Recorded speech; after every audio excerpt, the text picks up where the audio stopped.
taking it again.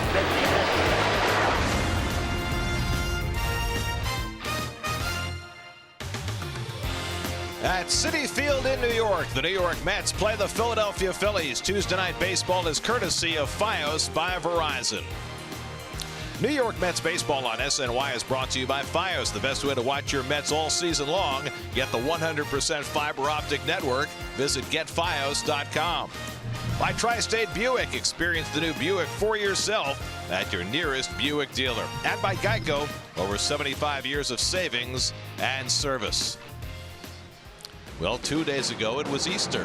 Yesterday, it was Christmas in April. That was the scene at Citi Field yesterday. 5 inches of snow fell in the New York area. No ball game yesterday. But there's baseball tonight at Citi Field. What a job the grounds crew did. And a pleasant good evening, everybody, and welcome to Citi Field. Gary Cohen, Keith Hernandez, Ron Darling with you tonight as the Mets begin their first night game of the season on a cold and chilly night against the Philadelphia Phillies. You know, 2 of the 5 brand new managers in Major League Baseball are here tonight. Mickey Callaway has kind of gone unscathed through the first 3 games. Mets have won 2 out of 3.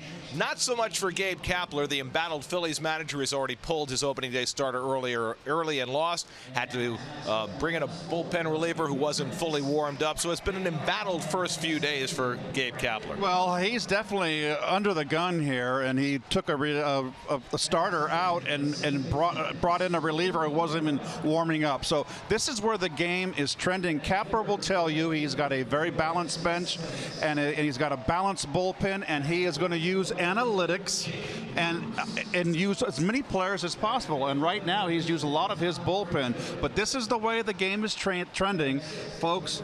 We don't make the news. We just report it. That's what's happening.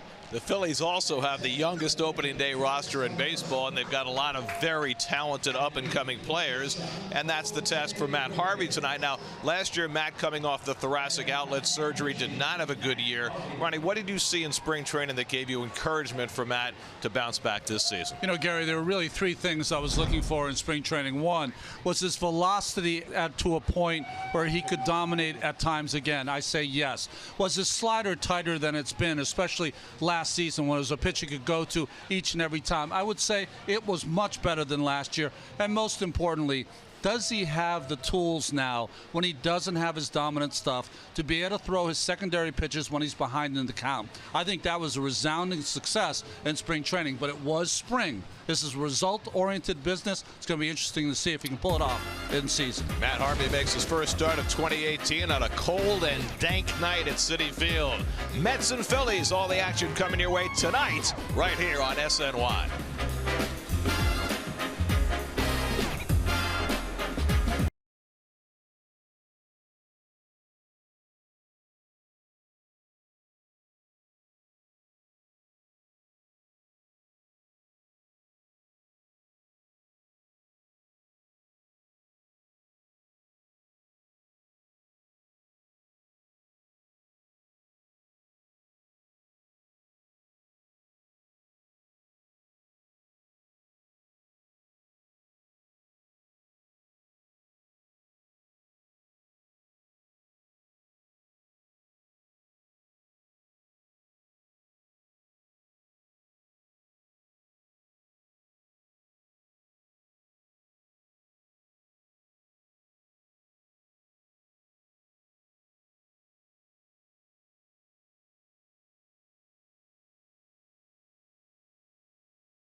from the New York Lottery. Go to sny.tv/New York Lottery to enter.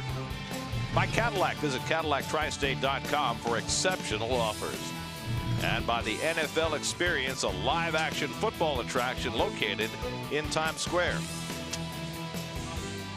Get to Citi Field Saturday night, April 14th. The Mets play the Brewers at 7:10 p.m. You can stay after the game and enjoy a fireworks show that will light up the Citi Field sky. For tickets, visit Mets.com/fireworks.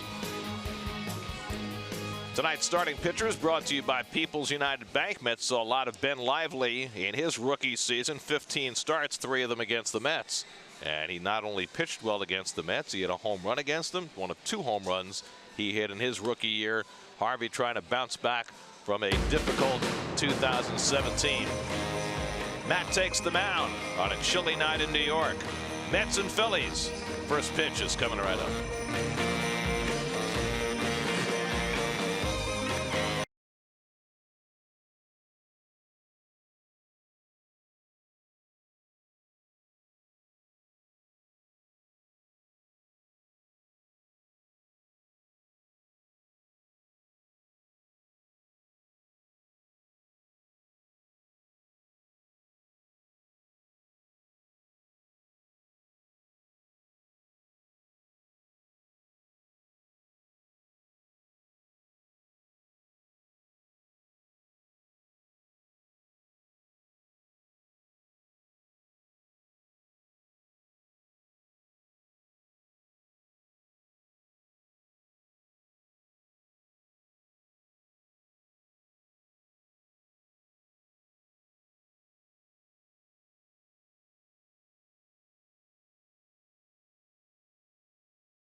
He was dubbed a superhero. Those days feel like a long time ago now. And Matt just now trying to get himself back to being an effective major league pitcher. Superstardom, not necessary.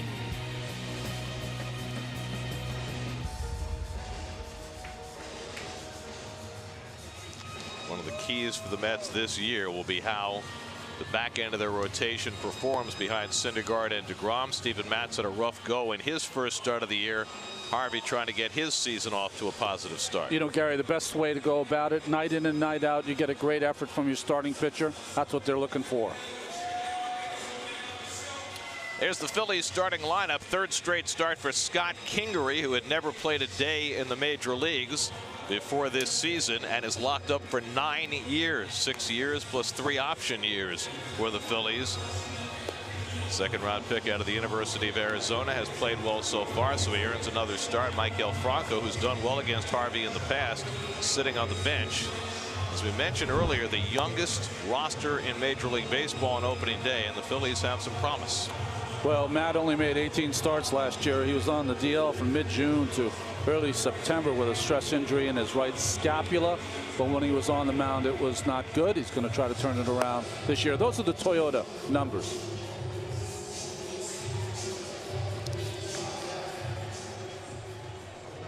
Cesar Hernandez leads off for the Phillies. Hernandez has put together 2 very similar years.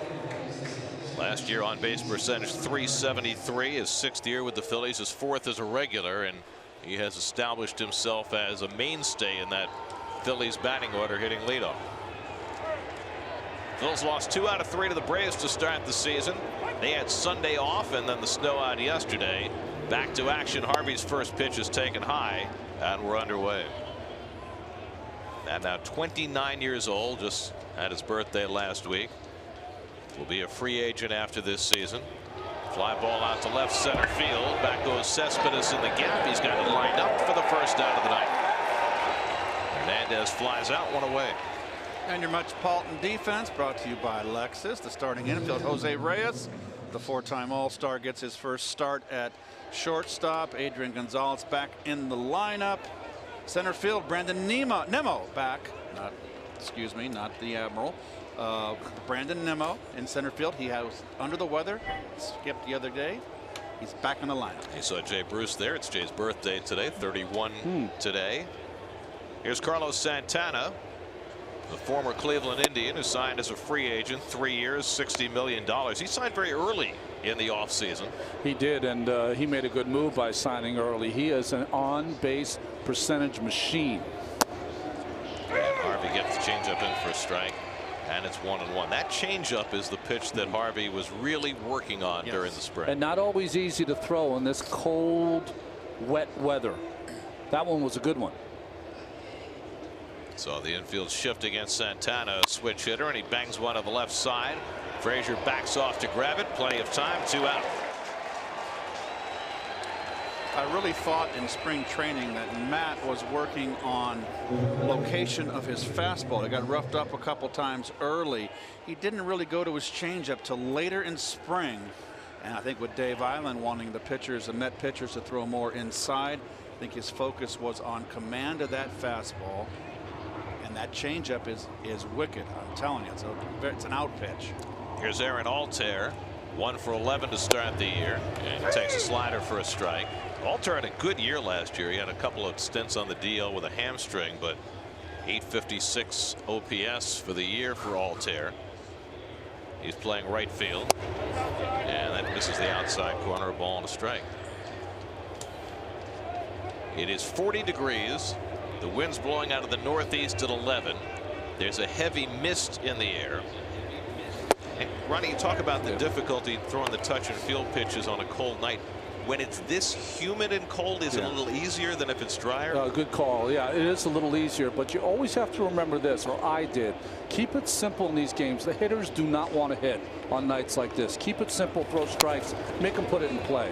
I shouldn't say they don't want to hit. It's harder to hit. Well, the hitter, speaking for myself, I wanted to make sure that every swing made contact. I was very focused on getting the fat of the bat on the ball. One thing is evident early. Matt is not throwing particularly hard. That fastball's in for a call, strike 3, and the hardest pitch he threw at 93, and he gets Altair looking. A 10-pitch 1-2-3 opening inning for Matt Harvey. Mets come to bat with no score.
Reyes gets his first start of the year. Night off for Ahmed Rosario. Travis d'Arnaud his second start of the season. Brandon Nimmo back in there after Juan Lagares started the last 2 games in center. Nimmo was under the weather for a little bit. Well, Ben Lively pitching tonight. These are the Land Rover numbers above and beyond. A nice find for the Phillies. He came to them in the Marlon Byrd trade 4 seasons ago. A deadline deal. Lively made his big league debut last year in June. 15 starts, pitched pretty well, 4.26 ERA, and even better than that against the Mets. Open into Nimmo, and as you can see, he's not a hard thrower. He's not a hard thrower, but he pitches in. He's tough. He likes to take the ball and go deep in games. Average fastball velocity last year was 91.4. Gets the curveball into Nimmo, 1-2. Nice compact motion, Gary. Sorry. Brandon started the opener, got on base 4 times out of 5. Lively ahead of him, 1-2, and he pops one inside, 2-2. As Dribble Cabrera, who hit leadoff the last 2 games, batting second tonight, and Yoenis Cespedes behind him. Mets have dominated the Phillies over the last half-dozen years. They won the season series 6 years in a row. And the breaking ball foul tip for strike 3. So he got him with the curveball. Nimmo wasn't sure that he foul tipped it, but it certainly sounded that way. And home plate umpire Bill Miller right on top of it. I thought he foul tipped it, and I also thought it was a strike. I thought it might have been outside, but it doesn't. It's moot. I thought it curved around the plate. You're right on that one, Keith. Did he get a bat on it? I just go by the sound. Yeah. And it sounded like there was a click there. Anyway, Nimmo was out. And here's Asdrubal Cabrera, 4 for 13 to start the year. And he jumps on the first one and lines it into center for a base hit. First pitch fastball. That's a delightful circumstance for Cabrera. Make sure every swing counts, Keith. Yes, sir. Get the ball away right here, right up the middle. And we've seen enough of Asdrubal to know that he can hit, and he loves to jump on that first pitch heater. So the Mets have the first base runner of the night. And here is Cespedes, who was hitting second in the order each of the first 3 games. He's off to a fast start, 4 for 11. With a homer and 4 RBIs. Through the first 3 games, Mets won their first 2, lost the finale against the Cardinals on Sunday before the snow out last night. And I was very happy with the snow out that they decided not to have a doubleheader today, to push it back to July. But it might be a little warm. That's right. I was very thrilled that they let us know around 12 noon instead of around 4 o'clock. Decisive decision making. Yes. I was here, Kurt. Popped up on the right side. Santana in foul ground. Retired Cespedes for the second out. You know, Ronnie, if you're at the ballpark, it counts as a game work. You know, 90% of life is showing up. Anyway, here's the Phillies Chrysler lineup. Here, this is the team already that is leading the league in errors. I know it's a small sample size, what Gary likes to say. If they had made 5 errors so far this season in 3 games, that is not good. There's their outfield, a nice young outfield, very talented. So here's Jay Bruce, 31 candles today. 2 for 12 to start the year, and takes the first pitch curveball for a strike. Lively threw his curveball 21% of the time in his rookie season. Both pitchers so far, no problem with their control. Good to see. Full shift on against Bruce with Cabrera at first and 2 out.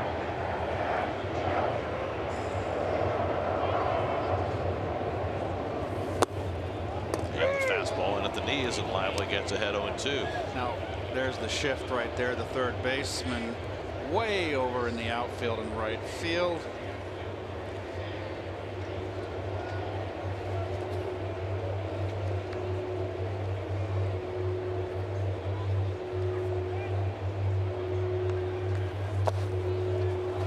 And the curveball down 1-2. I know they have new socks today. They don't wear the sanitary socks. And we were talking before the game how on a night like this where it's wet and And you can wear all the hoodie, whatever you want. These guys want to wear, but your feet are always going to get cold, and particularly back in our day around with those sanitary socks. Cool. And if you got them wet, you were in for a very miserable night. 1-2 coming. And the curveball down and in, 2-2.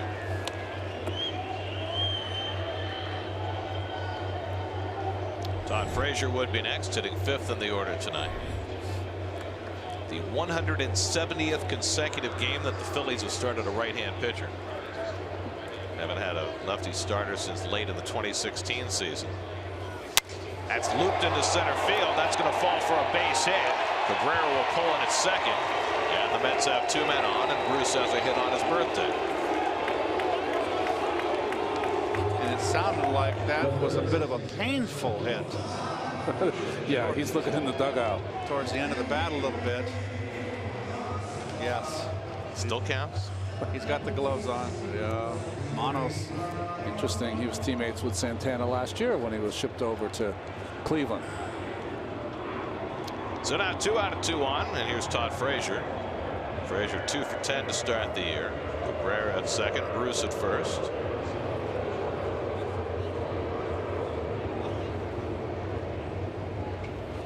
And Frazier lays off the slider, ball 1. Lively does have an idea out there. I like the way he's not overpowering. He knows how to pitch.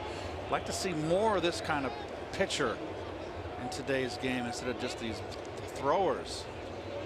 He knows what he's doing out there. We saw Luke Weaver the other day for the Cardinals pitch Yeah. a fine game, similar kind of pitcher.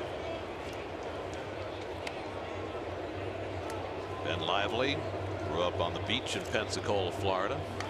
Got his license to be a charter boat captain before heading off to the University of Central Florida. That'd be a nice life, right? Very nice. Charter boat captain in the Gulf. Off the end of the bat, popped up. Hernandez on the outfield grass, and that retires the side. So Lively gets out of 2-out trouble. The Mets strand a pair in the opening inning. No score after 1 at Citi Field.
Second inning, Rhys Hoskins leads off for the Phillies, and he takes a strike from Matt Harvey, much as Matt burst on the scene in 2012 in the latter part of the year. That's what Rhys Hoskins did 5 years later.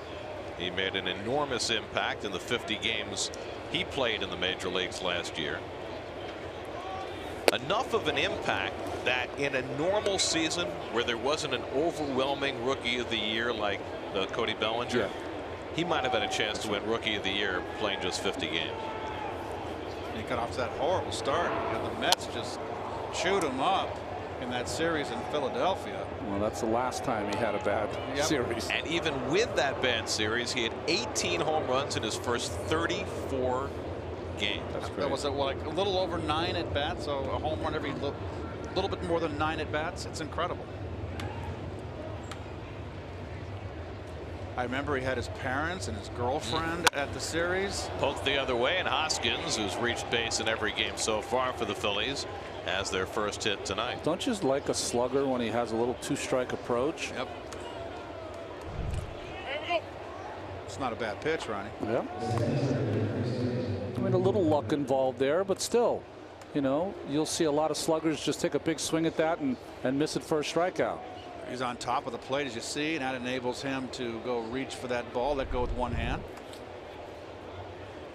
So Harvey will work out of the stretch for the first time with Hoskins aboard, and here's Odubel Herrera. Keith mentioned at the outset some of the challenges that the new Phillies manager Gabe Kapler has had early in his tenure as Herrera bluffs a bunt. One of the things he didn't mention was the fact that Herrera, who has been arguably the Phillies' best player the last couple of years, was not in the lineup on opening day. Against the Braves in Atlanta, where he hits, I mean, he loves to hit in Atlanta. Responding to the press, he was very concise. I don't like it.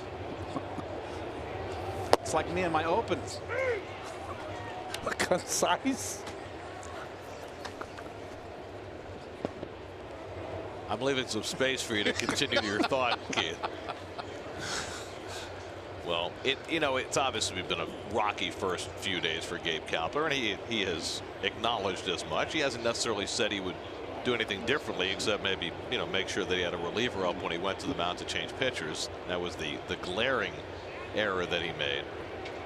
But I wonder from a player's perspective. I know Kapler has positioned himself as a really good communicator, and they did a lot of team bonding things in spring training with the new manager and a young team. But I wonder from a player's perspective, when stuff happens as it did the first weekend for the Phillies, how that gets perceived. Oh, very easily. When, the players are watching, so whether you're an analyst kind of manager or an old school kind of manager, the players are always watching. They're always talking.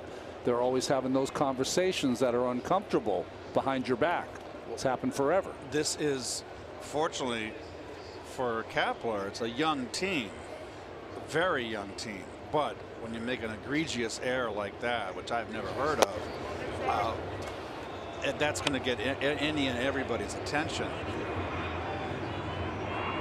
That being said, you hate to judge him on one series. Let him fly and let's see what happens, because the way he is trying to manage could be historic in the way that he's trying to manage, like you watch postseason games. Well, in terms of his bullpen usage.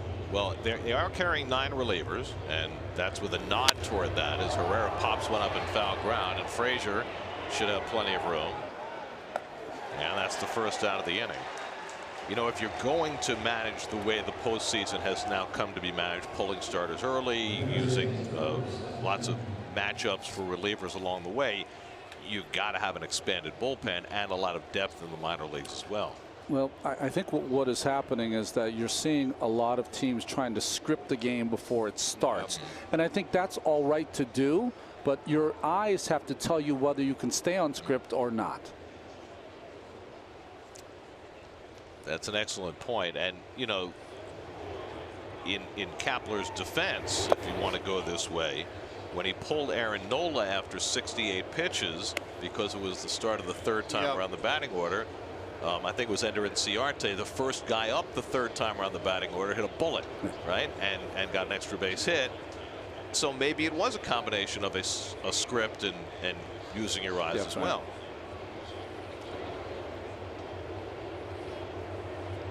Scott Kingery, the rookie third baseman, takes outside. Kingery starting a third straight game. They're the new managers this year. Ron Gardenhire obviously has managed before, but the other 5 are all brand new to Major League managing. And when you're brand new, every little move or big move that you make is going to be questioned. Aaron Boone for the Yankees when he walked Josh Donaldson and pitched to Justin Smoke. That was questioned. Well, again, that was a script versus in the moment thing, right? Because Donaldson had been struggling. Well, on a paper in your mind, Donaldson's an MVP kind of guy. Right. But he has a sore shoulder, so maybe he is not swinging like you think he can. And Smoke, of course, has gotten off to a terrific start. As has Scott Kingery, 4 for 9 to start his big league career. He goes after a high fastball, and it's 2-2. Kingery is an unlikely story. A kid who was a walk-on at the University of Arizona and built himself into a player who wound up getting drafted in the 2nd round and has made a meteoric rise to the big leagues, and now signed to a long-term contract before his career ever started. He breaks his bat and cues one foul. Splinters all over the place as Gonzalez picks it up. It was interesting because Kingery had a good spring for the Phillies, but was not going to begin the year in the major leagues because of service time issues until he signed the long-term contract. Then that negated the service time issues, and they began him in the big league. Well, the Atlanta Braves offered the same thing to Ronald Acuna, but he turned it down. And where is he? In AAA. Yeah, well, much like the Cubs did with Chris Bryant a few years ago. They'll keep him down there for 2 weeks. They gain an extra year of control, but Phillies now have 9 years of control for Scott Kingery, 6 years plus 3 option years. 2-2 coming, and it's fouled away. Which, you know, the contract that Kingery got drew some heat from some agents, you know, who felt as though he had undersold his value. But in light of the way free agency is starting to turn on players, you wonder whether it was a great deal. Yeah, agents shouldn't be doing any preaching right now. They should be watching and adjusting. And Harvey strikes him out with a fastball. 2nd strikeout for Matt, and the 2nd out of the inning. That ball caught a lot of plate, but Kingery just kind of swung right through it, Keith. A little launch angle swing, Ron. Uppercut swing. You're going to have difficulty with a pitch upstairs. Well, Kingery is not a big guy, but he hit 26 home runs in the minors last year. He gets a long-term contract without even having one at bat in the big leagues. Don't be jealous. And you know, you can put that in the bank. 6 years, 24 million before the options kick in. Here's Jorge Alfaro. We saw Alfaro late last year, a very talented young catcher who came over from Texas in the Cole Hamels deal 3 years ago at the deadline. Swung the bat very well against the Mets late last season, went 9 for 19.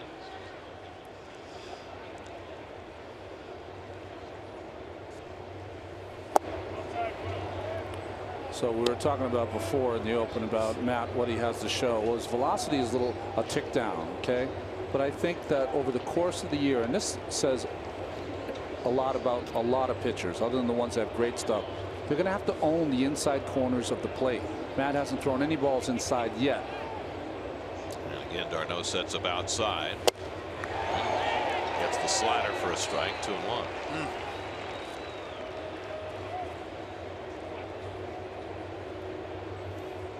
Alfaro, just 24 years old, a native of Colombia.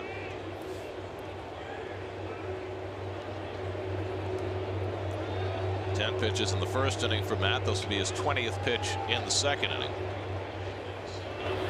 And Alfaro gets jammed and fouls it off 2-2. That was his best fastball. Had great movement running in on Alfaro. Pitcher Ben Lively is hitting 8th in the order. He would be next. No jacket on the on deck circle. He's a Florida kid. Harvey's from Connecticut. He's got the half sleeves. He knows about pitching in the cold. 2-2 coming. Got him. Fastball away, and he fans Alfaro. Back-to-back strikeouts for Harvey to finish off the Phillies in the 2nd. Matt looking good through his first 2 innings. No score at Citi Field.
with the Phillies will be the first MLB Facebook Watch game of the season. Catch all the action exclusively on Facebook at 1 p.m. Follow MLB Live on Facebook to access the game on your favorite device.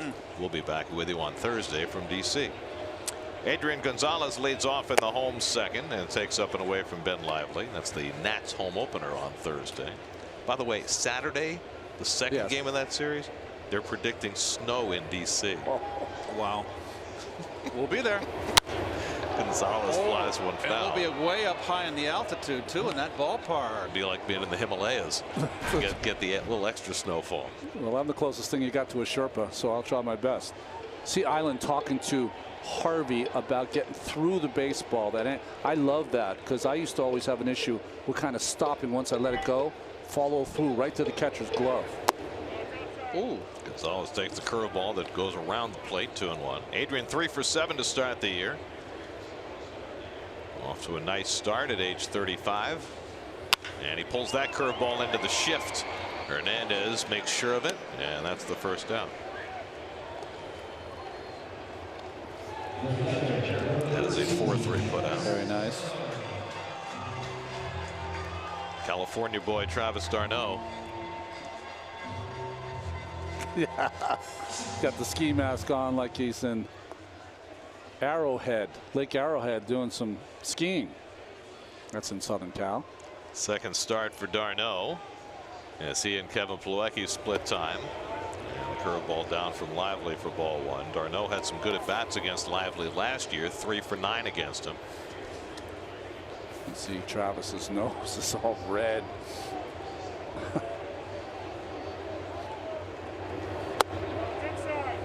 Winter baseball in the spring. You know, golf has winter rules. Winter rules, same rules here. Doesn't change. Poncho.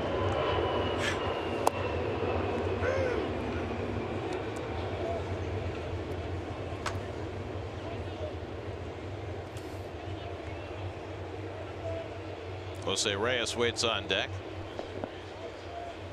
And Lively throws one by d'Arnaud. 2-2. Check out the bat, how d'Arnaud holds his bat. This is something I have not seen before. I think it's rather extreme. Look at that angle. On the outside corner, and Lively gets him looking. His second strikeout. 2 away.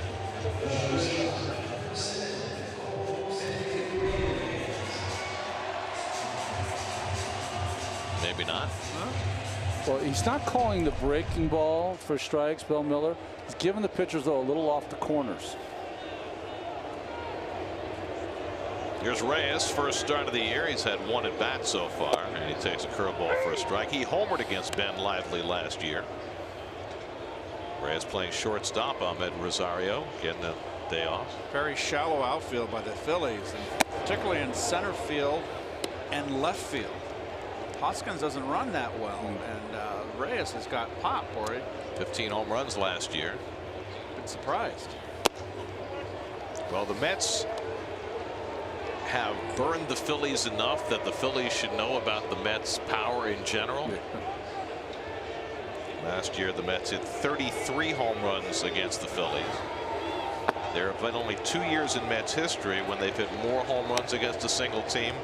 That was 2 years ago when they hit 34 against the Phillies, and 3 years ago when they hit 35 against the Phillies.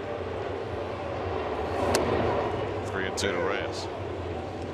They've had some games where they hit, what, 7 or 8 home runs in a game? The club record down in Philly. That's 112 of the 19, and a ball 4 to Reyes. And the Mets have a 2-out base runner that'll clear the pitcher's spot. First walk given up by Lively. And here is Harvey. Was 2 for 34 last year. He get hit a little bit when he first got to the big leagues.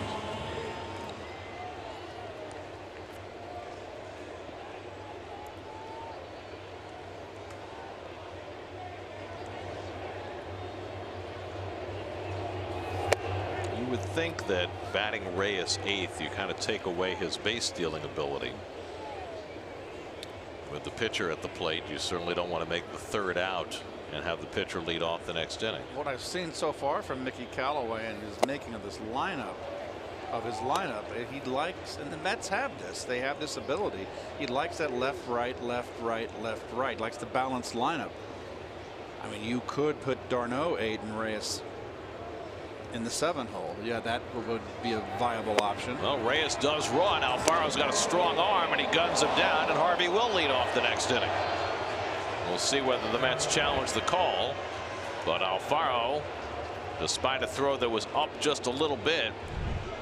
It's a strong throw, a little high. Let's see if he gets the tag down. Look at his foot. Oh, he's at, oh, the right hand get in? No, I thought the left hand hit the foot, never got to the base. But the right hand gets in. Did he tag him? No, he's out. The Mets will not challenge. Yep. He's out. That left foot definitely hit, left hand definitely hit the foot of Hernandez.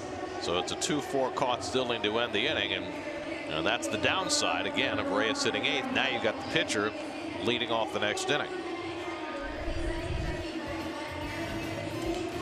We go to the 3rd at Citi Field. Mets and Phils, no score.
We'll say Reyes caught stealing to end that home second inning.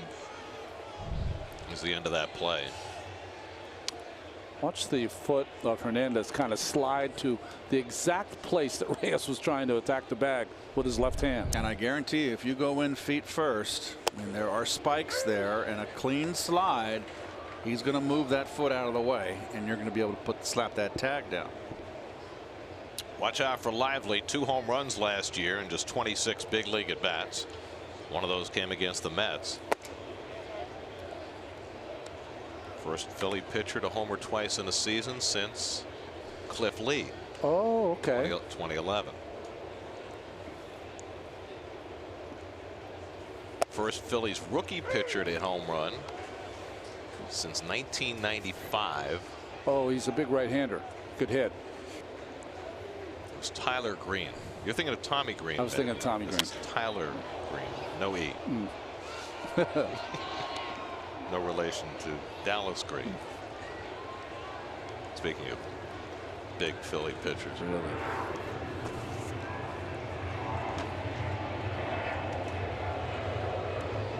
One, two. And Lively hits a sharp ground ball that eats up Reyes. And Lively is safe. Routine ground ball. Reyes unable to handle it. Mets make just their second error of the season. The ball was hit hard off the heel of his glove.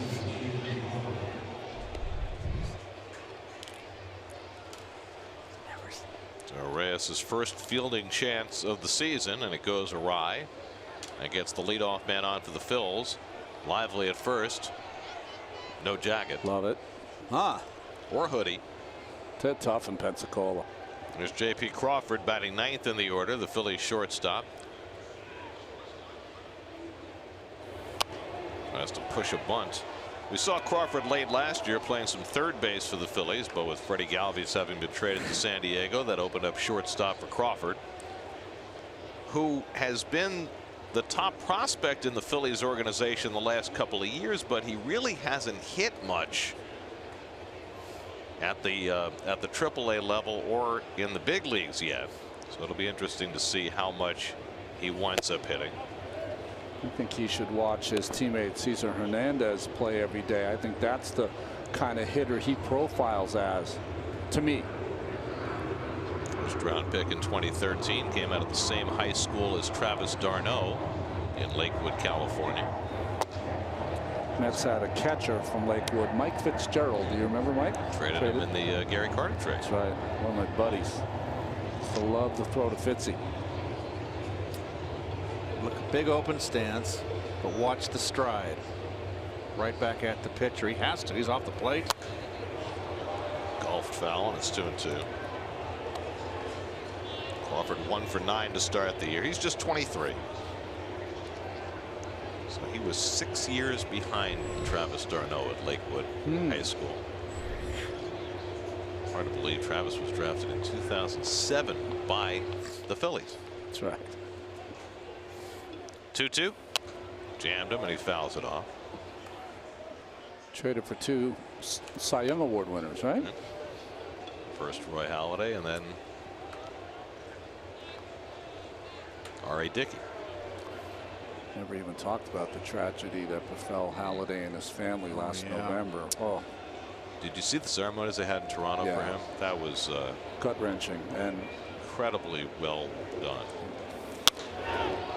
Popped it up into shallow left. Cespedes toward the stands and has just enough room to retire Crawford in foul territory. 1 out.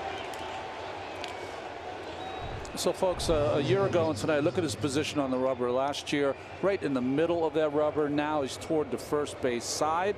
Some pitchers will tell you it gives you a little better angle to get that ball down and away to the right-handed hitter.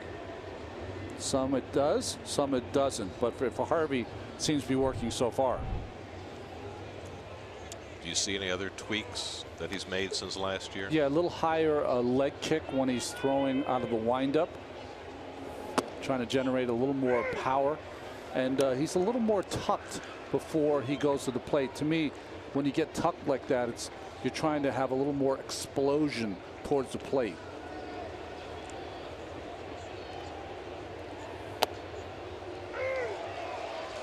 Last year, the issue with Harvey, among other things, was his take back, how he drew his pitching arm back towards second base. Has he adjusted that back to where it was? So far, he last year he got into the habit of patting the glove, cupping the ball. Now he's going straight back again, which is nice to see.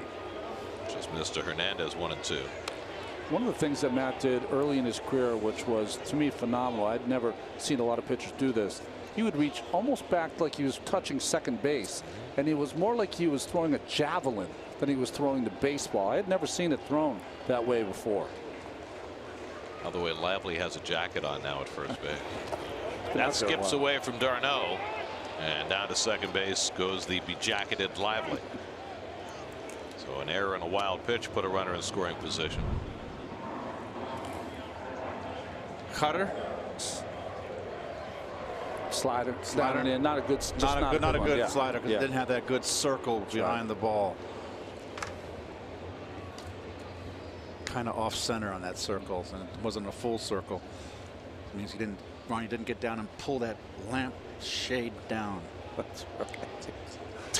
Are there lamp shades anymore? I should say the curtain, the shade, the window shade.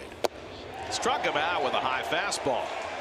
So Harvey generates some heat at 93 miles an hour for his 4th strikeout. Well, look at the angle what we were talking about from that first base side. everything on the outside corners to the right-handed hitters. Perfectly placed. So 2 out. Lively still at second, and here's Carlos Santana, who bounced one slowly to the left side his first time up. And going back to Harvey's take back last year, it seemed at times, coming back from the thoracic outlet surgery and maybe not feeling as strong as he had been in prior years, that he was trying to generate more velocity by, doing what you said, cupping the ball behind. Yeah, I mean, that happens. Honestly, the reason you get into that bad habit, when you're a little kid, you want to try to throw the ball hard, you end up getting into that habit. But I think for Matt, coming off the surgery, he was trying to generate some extra kind of miles per hour, because everyone who makes it to the major leagues now has been contending with that radar gun since they were little kids, and they know exactly what they're throwing every game. Well, he was one of those guys who could light up that radar gun when he first got to the big leagues, routinely at 97, 98. And maybe he's not going to be that guy anymore. Well, I think that's the first battle for Matt, will be kind of giving up that lease on the superhero kind of deal. It's going to be just piling up outs, being effective, and getting the Mets deep into the game. That's what he should be concentrating on. 2-1 to Santana, and the changeup misses up and away. 3-1. So here's the take back. Not really cupping it there, but that last pitch, the changeup, he did. So it changes from pitch to pitch, which is not optimal. One of the few times Matt's been behind in the count against a dangerous hitter in Santana.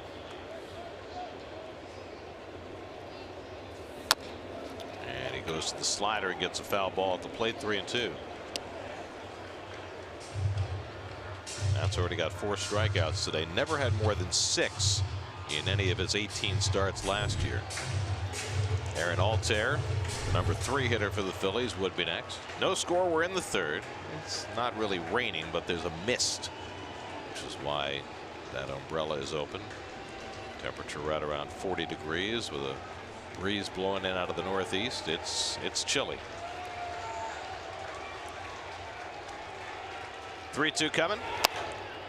Popped up foul and out of play.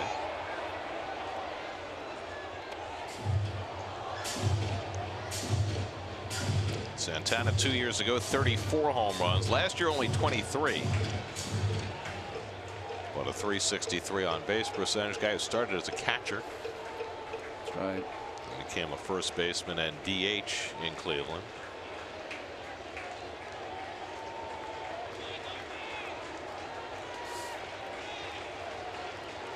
(3-2). Popped it up. This one should stay in play. Darno circling it. Side retire. Harvey works around the leadoff air. No score as we go to the bottom of the 3rd.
Major League managerial career. We've been talking a lot about new managers. Steve Gelb's caught up with Mickey before the game and asked him what he's been thinking about in the dugout during games.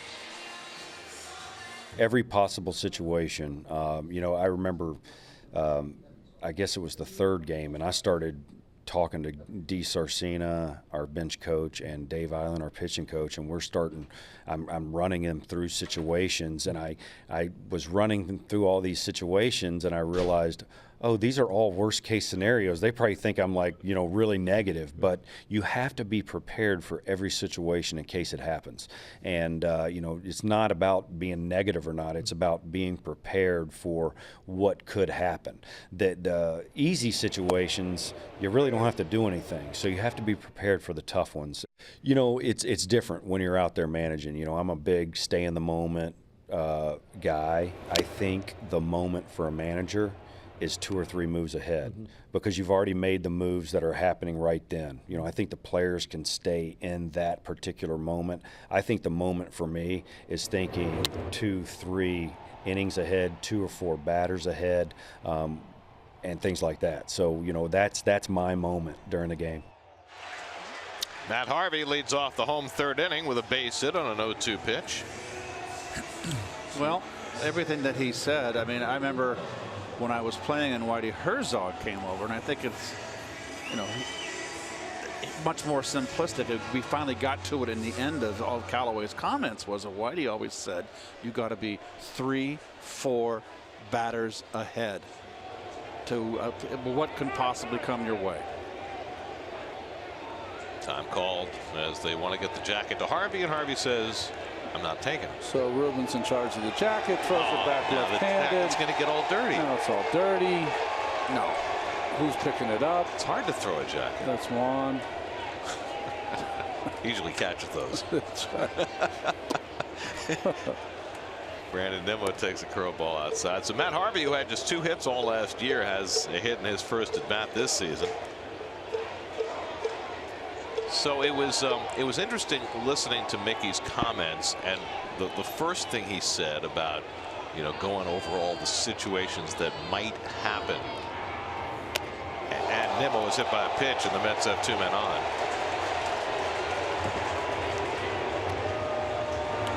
And I thought that was interesting because he's right. If everything goes right, yeah, it's nothing to think about, right? But if you bring in a pitcher, you have to think about, well, what happens if he doesn't have it today? What am I going to do next, right?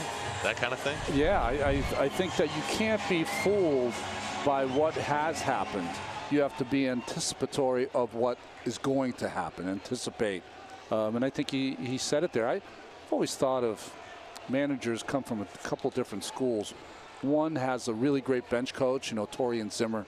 They did a great job through those great years. I was lucky enough, I played for Davey Johnson and Tony La Russa. They didn't need any help. Davey's thing was very much like La Russa. He took care of the managing, and Mel took care of the pitching. And it was the same with La Russa and Duncan. And La Russa just took care of the game.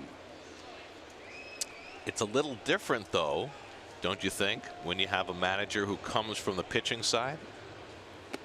Oh, I totally agree. That's why there's so few, right? Buddy Black is one of the few guys that we've seen that's been very successful. It's always usually catchers or whatever. I think the hardest thing to me would be Mickey trying to take himself out of the pitching. And Dave, you've got it. And maybe we'll talk about it after the game. But 2-0 to Cabrera. That's a strike. It'll be interesting to see as the season goes along and more of these you know, dynamics develop, to see how much Mickey leans on Gary DiSarcina, his bench coach, who, you know, has more experience in the dugout looking at the larger game than Mickey does, having been a pitching coach. There's a lot more responsibility in today's game with all the statistics, analytics for the bench coach. Inside and Lively digging a hole for himself. There's the Mets coaching staff. It's an interesting mix. You have Ruben Amaro, who spent time in the front office, and, you know, Island, who was a veteran pitching coach, Pat Rossler, who's been with this team as an assistant hitting coach and now has the #1 job. Well, I find that interesting. You know, you have a bunch of new guys, but some guys that are holdovers from Terry Collins' crew. 3-1 to Cabrera, and Asdrubal gets ahead of that and pulls it foul. And also, too, we talked earlier, Ronnie, is that you can prepare for a game, but there's no script. And a lot of times, an inning can blow up on you real quick. If you're a pitcher in, and he can 3 pitches give up 3 hits. Right. And again, that's what he's talking about. Getting ready for the worst case scenarios. 3-2 coming, and he struck him out. Cabrera strikes out on a fastball up and away, and Lively has the first out of the inning, his 3rd strikeout. Well, Lively is an apt way to describe his fastball because it's not 95 plus, but it has live action on it. It's almost like it's sneaky fastball. Cabrera very angry at himself. He chased ball 4 right there. So now Cespedes with 1st and 2nd and 1 out. And a foul pop up to the first baseman his first time up.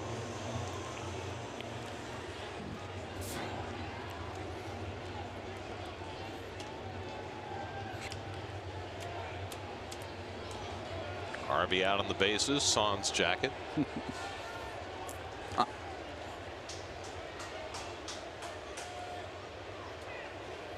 Ooh, that was a hanger. Keith, you were describing how difficult it is to manage. It's difficult to manage between 7:10 and 10:10 or 10:30, but you also have to, in today's job, be able to communicate between not only you and your players, you and your coaching staff, but you in the front office, and all of that has to be kind of symbiotic. It all has to work together. Well, it's no secret that managing now, the field manager does not have the authority that he had 20 years ago. That front offices have taken most of that authority onto themselves, and they expect the manager to act in ways that they prescribe. Cespedes pops one up behind first. Infield fly rule if it's fair, but it's a foul ball, and that's the 2nd out.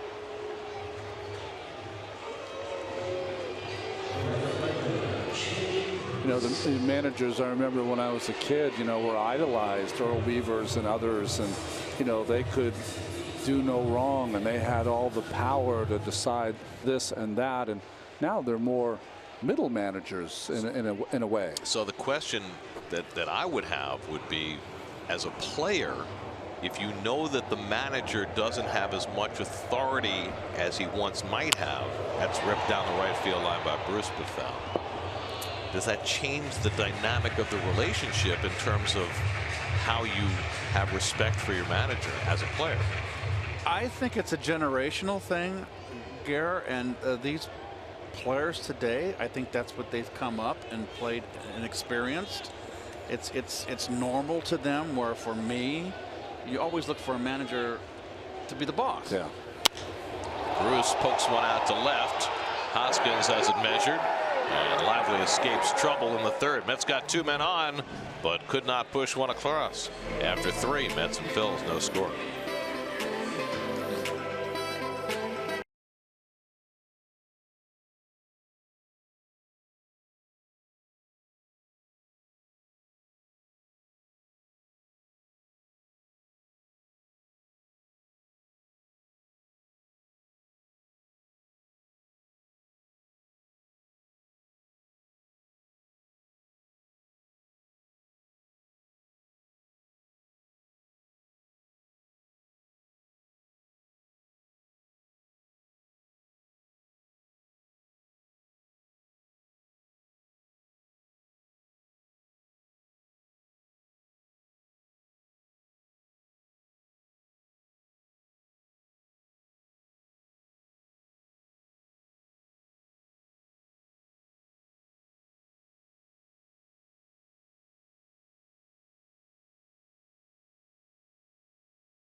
pool, the hot tub, the pergola, all my new flower beds for the vegetables. Haji's cat house right there has a door inside. You can go in and out. You never know what you might find on the Gary Keith Run Instagram account. This is Keith's backyard on a snowy day. And folks, see the side of the house there? Don't worry, I take good care of my house. It's getting painted. They had to sand it. I want to know. I want to know how it came to be that you have a mustache on the Don't back you of love your, it? It's fantastic. I love it. But did somebody give that to you? No, I found it in an antique shop. I love it. It's a handlebar mustache. That is just spectacular. I love that. And it's all rusted. I just stumbled onto it in an antique store out in the Hamptons. Feel like a barbershop quartet would break out at any moment. By the way, the pool, is that from Hefner's mansion? What's the shape of that pool, by the way? Well, there's been some activity close to that mansion out back there.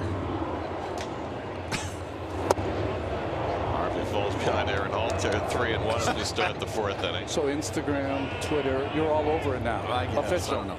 By the way, just to clarify, the cat house in the back, that's Haji's house. That's Haji's house. Yes, that's right. Out of Altair. That's right. Haji's very spoiled. He has a little cat door. He can go in and out of the house anytime he wants. And I got a cat tree in there for him. And there's ball 4. So Harvey issues his first walk of the night.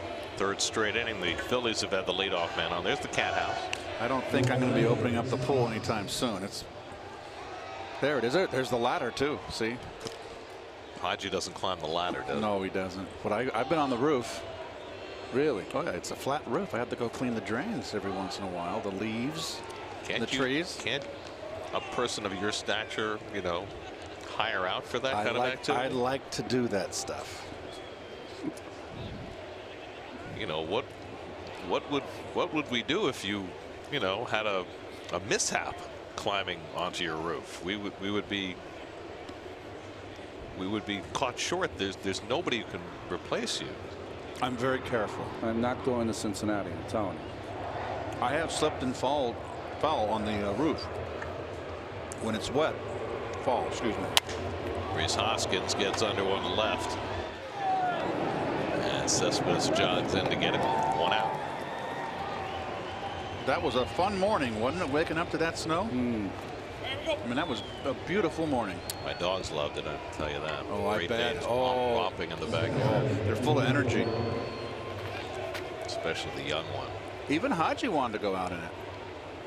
He's got fur.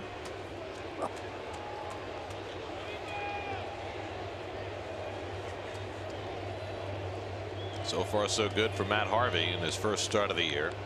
He's had some traffic on the bases the last 3 innings. A leadoff single, leadoff error. This inning, a leadoff walk. But he's negotiated it all. Now facing Odubel Herrera, who fouled out to third his first time up. Herrera showed bunt his first time up, so Frazier will have to respect that and stay in fairly close at third. Takes a big rip at a fastball, 0-1. Another unbridled hitter, Herrera. He is free and easy and loose up there. Big open stance and a big leg kick. But he's a cut and slasher. He's dangerous.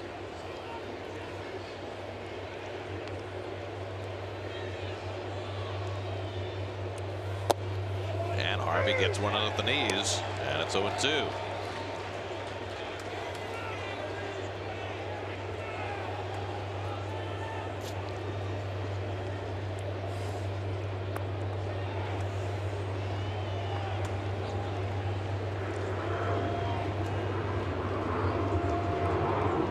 Alter at first and 1 out. And Herrera slashes one foul. Watch every out-of-market regular season game live at home, in the office, or on the go with MLB.tv. Your subscription allows you to watch live baseball on your favorite supported devices Blackout and other restrictions apply. Visit MLB.tv for details.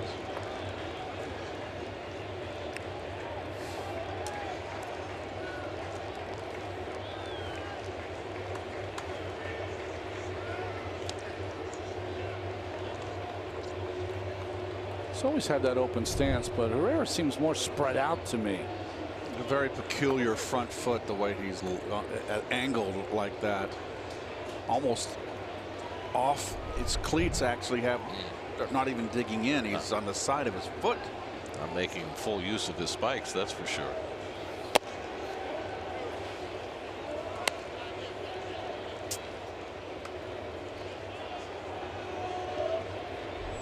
Everything hard to Herrera so far. In the past, when the Mets have gotten him out, they've lived in his kitchen. What I mean is they've pounded him inside. Darno moves away. He fouls off the fastball.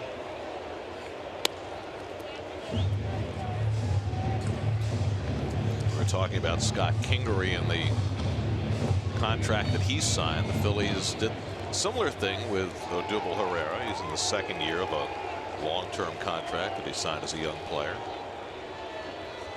He's got a couple of option years. Take him into free agency or buy out some of his free agency. 1-2. Fly ball out to left, chasing Cespedes back. Tagging at first is Altair, but he got back there too late to even think about making a move, and that's the second out. 6 fly ball outs recorded now by Harvey. And only 1 ground ball out. There's been 3 or 4 fly balls, including the first one by Hernandez in his first at bat, that would have threatened, I think, the left field wall in Philadelphia. But just an out here. Especially if they were a little warmer. Yeah, right. It's not that bad right now, really. I was colder opening day. Yeah. Yes. But you're dressed warmer too. That's, you know. Preparation is the key. But I still got the same shoes on, thin socks, same heater right here. You didn't go for the heavier heater. socks? No, I did not. And my feet aren't so cold yet.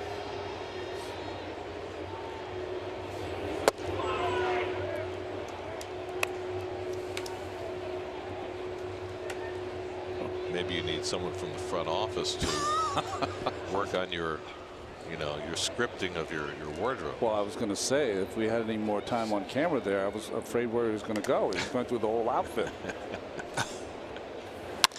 Kingery hits one out to right. Bruces is back. Another fly ball out for Harvey, and another leadoff base runner squandered by the Phillies. Who's going to crack first? Mets and Phillies, no score.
Game of the season on a chilly night in Flushing. Matt Harvey, 4 scoreless innings.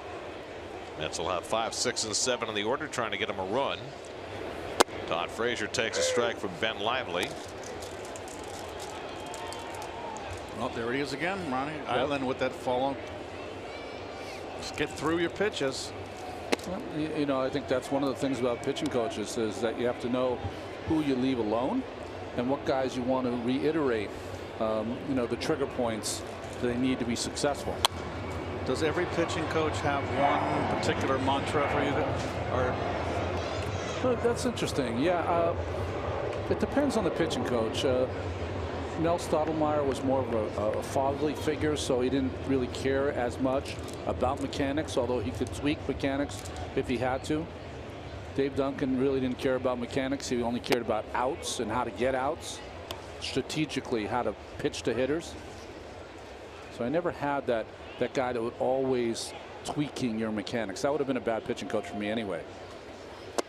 Good curveball by Lively had Frazier tied in a knot. That's his 4th strikeout.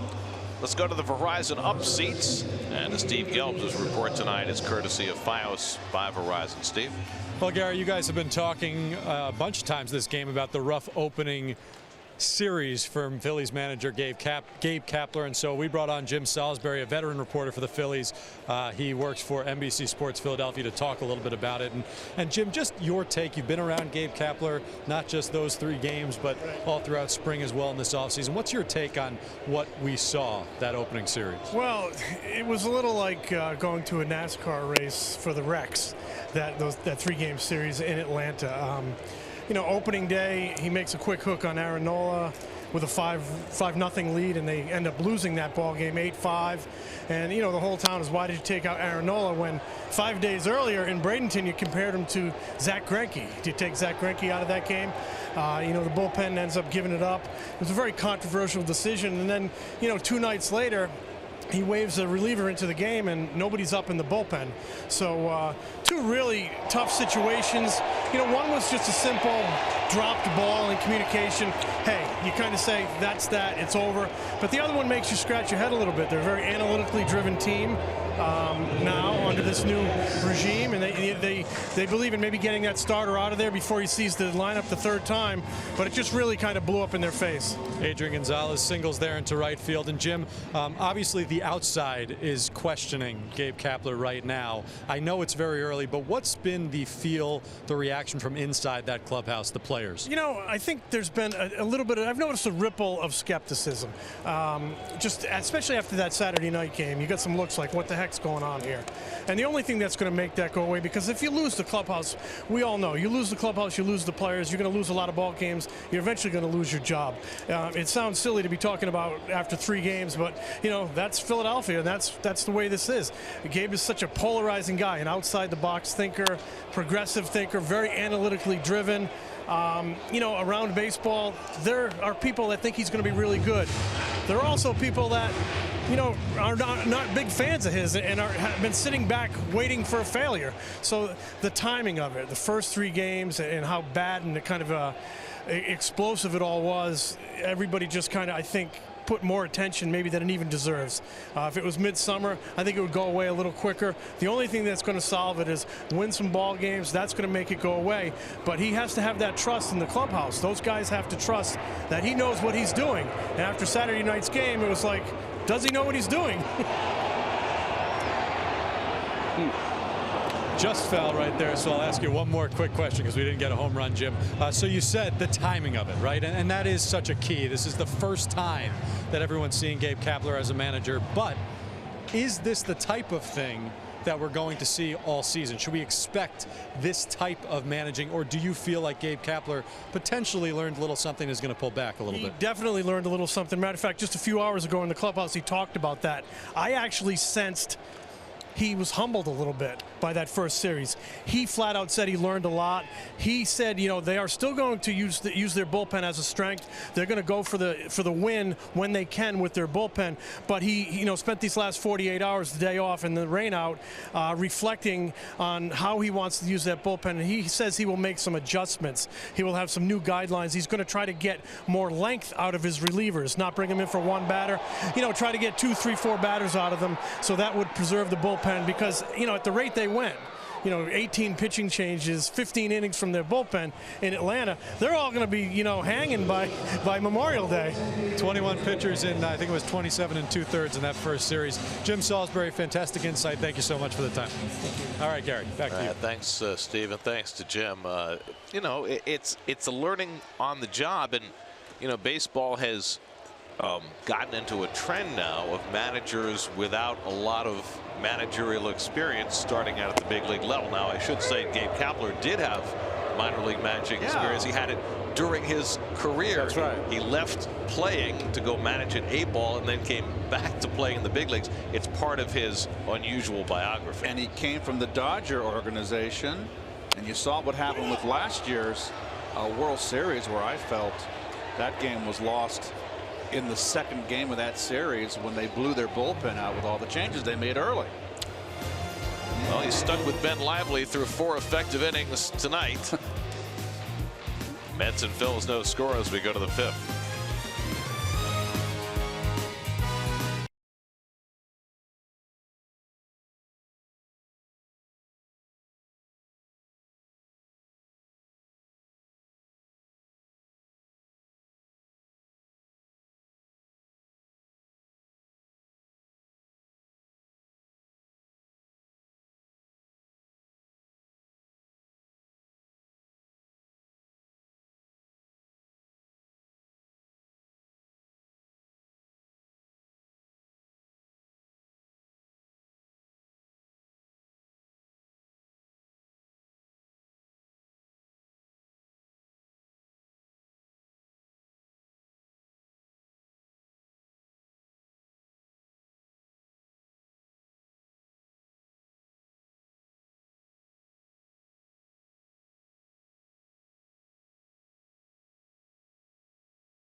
He's one of a kind.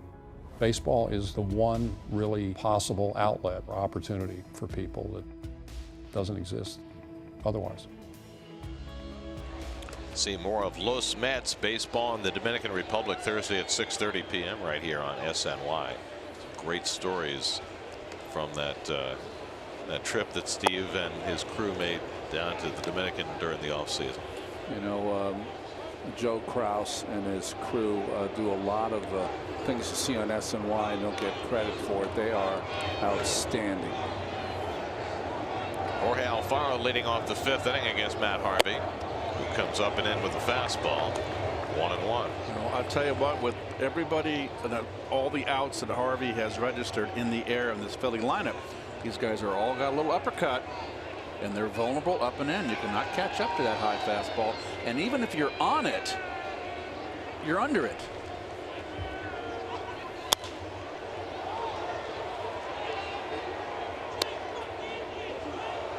Harvey's slider has been more like a tight little cutter more than anything else. He has not thrown a lot of changeups. He really has thrown a lot of fastballs in this game. Yes. I don't think he has a feel for the changeup. Ronnie's been up with it, but he's kept it away. He hasn't missed over the middle. 1-2. mean, he's been 91 to 93 with his fastball, but he's not. The Phillies are not squaring it up.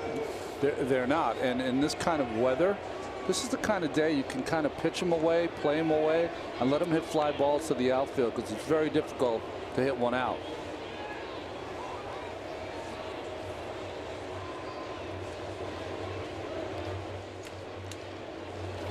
And Alfaro goes after the high fastball. Strikeout number 5 for Matt Harvey.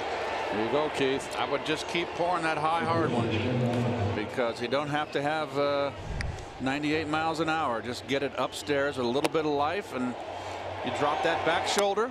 Look at the angle of the bat. It goes right with the shoulder, and you're, guess what? You're under the ball, and you're never going to make, well, not never, but you're a great percentage of the time you are going to be unsuccessful. And Gary, and the point I want to make, when I played, if I hit the ball in the air a couple days in a row, I went in BP and really focused on hitting line drives, getting on top of the ball again, because F7, F8, F9, hey, there's no money in that. I don't think they have any interest in that. I agree. I agree. I think the belief is that if you hit enough balls in the air, some of them are going to fly. Especially with the shifts, they are feeling as though anything on the ground is an out. Pitcher Lively reached on an error his first time up, and he pops one up in foul ground. Darno comes back for a look, but that's out of play. Let's check out tonight's Verizon trivia question. Who are the only 3 Mets with 120 or more runs batted in a season? It's interesting because, you know, our dear departed friend Rusty Staub was the first Met ever to drive in 100 in a season. He had 105 in 1975, I believe. Yeah, it's more modern era.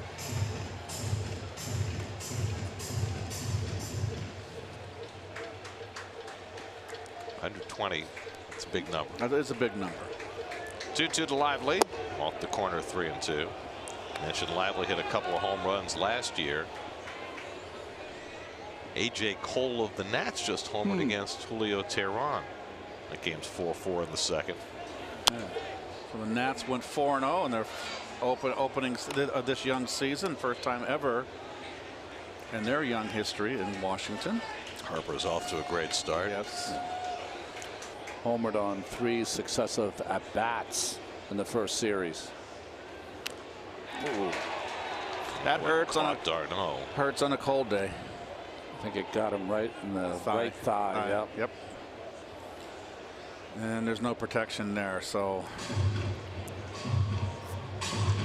I've got a question. How come in the evolution of equipment, catchers' shin guards never have extended the thigh?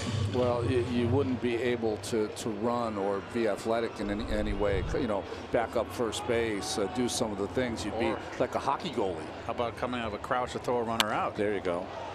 Reyes able to pick off that ball on one hop and his throw across the diamond in time.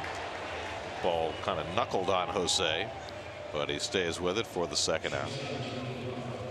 2 bullets that Lively has hit at Reyes. Right at Ray. He has hit it rather lively.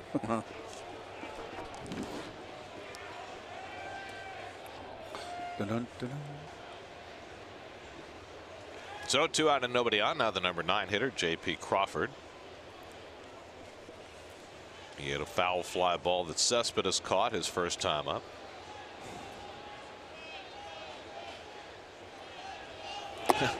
You know, I'm thinking about watching Matt Harvey, the new version of Matt Harvey, and thinking that at least results-wise, this is so similar to so many games that he pitched when he was the more dominant Matt Harvey. Excellent with no scoring by his own team. Remember the game against the White Sox?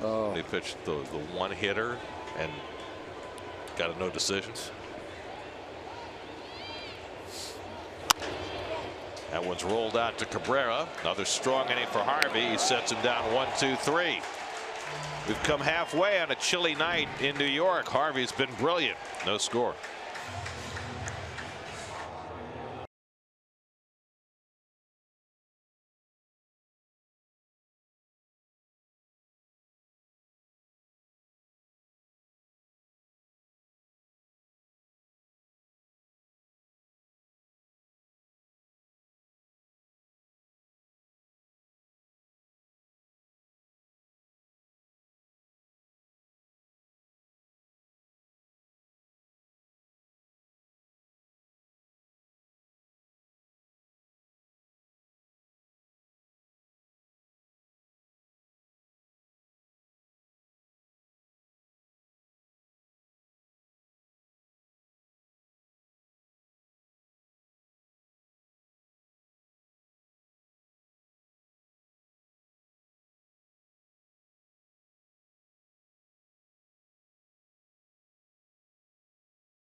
Harvey's going to get. A.J. Ramos up in the bullpen. Phillip Evans bats for Harvey, leading off in the bottom of the 5th. 86 pitches for Matt. And he is done. Yeah, it's Island stopping in, and I think really just reiterating how pleased they are with that effort. 84 pitches, 5 innings, only 1 hit allowed. 2 times around the batting order. That's the new mantra, right? 3rd time around will be somebody else's responsibility. Well, it's a different ball game. I would not be happy about leaving this one. Yeah, regardless of that, though, you have to be so pleased for Matt. Yes. To put up an effort like this to start what he hopes will be another comeback season. He's already won comeback player of the year once. Be nice. You don't want to do that in your career, but if you got it, you do it. 2-2 to Evans on the outside corner. Got him looking. Strikeout number 5 for Ben Lively. So now he's finished twice through the order. Is he out of the game? Well, no, nobody up in the Phillies bullpen, but that doesn't really mean anything. But someone's doing the Jack LaLanne up there. Yeah, Gary. That's so mean. There we go. I said in the open, Gary, we don't make the news, we just report it. I was just building on that, Keith. Here's Edward Nemo up for the 3rd time. Brandon has taken a call 3rd strike and been hit by a pitch. 0 for 1. Lively only 71 pitches. But again, you know, Gabe Kapler took out his ace Aaron Nola after 68 on opening day. Nola will pitch tomorrow, by the way, against Noah Syndergaard.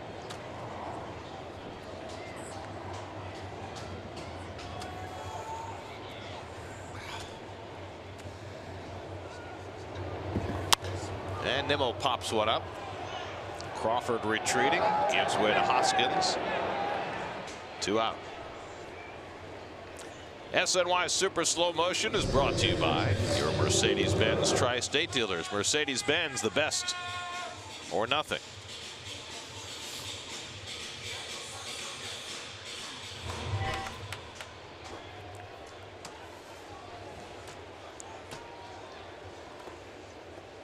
A no decision looming for Matt Harvey unless Asdrubal Cabrera can get something done.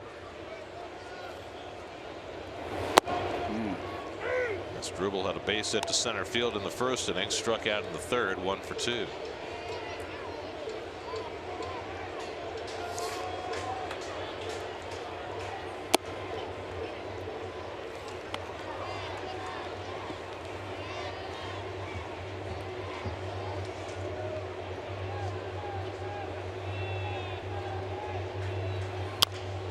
Rolled slowly, and Hernandez hustles in. Side retired, so Lively's got 5 scoreless innings to match Harvey. All zeros as we go to the 6th.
terrific season debut for Matt Harvey. Everything the Mets could have hoped for.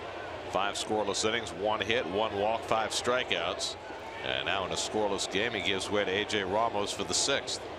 Top of the batting order for the Phillies, Cesar Hernandez, who's flied to left and struck out. And he drops down a beauty of a bunt. No chance to throw him out. Wow. And Hernandez has a bunt hit.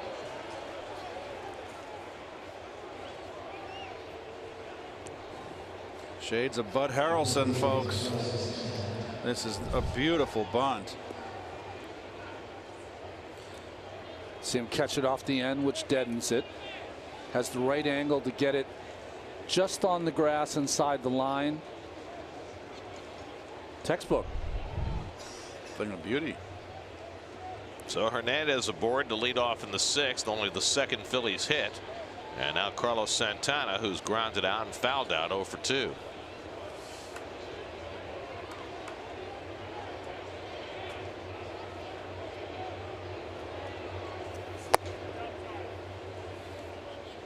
Ramos' second outing. He worked a 1-2-3 inning on Sunday. There was a time in baseball where if you got your leadoff hitter on and the number 2 hitter was up in this point in the ball game, everybody in the building would be looking for a bunt. Not from Carlos Santana. Well, the 2-hitter has changed. The type of hitter that hits in that 2-hole has changed completely. This is one of your best offensive players in the 2-hole.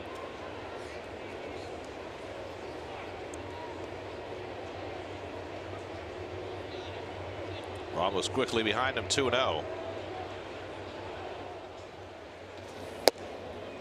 And comes with an off-speed pitch and falls behind 3-0. You have to go after Santana when you pitch against him because he has such a great grasp of the strike zone. He's not going to swing at anything off the corners. Seth Lugo, whose start was scratched by the snow out yesterday, is up in the bullpen alongside Jerry Blevins. And Santana takes a strike on a 3-0 slider. Aaron Altair on deck.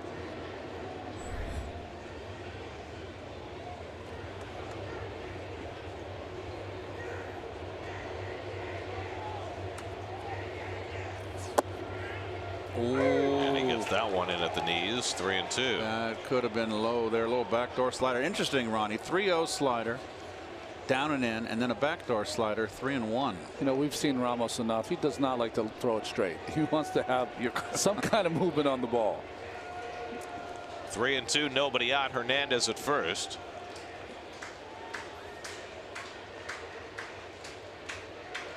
And Ramos with the submarine throw to first.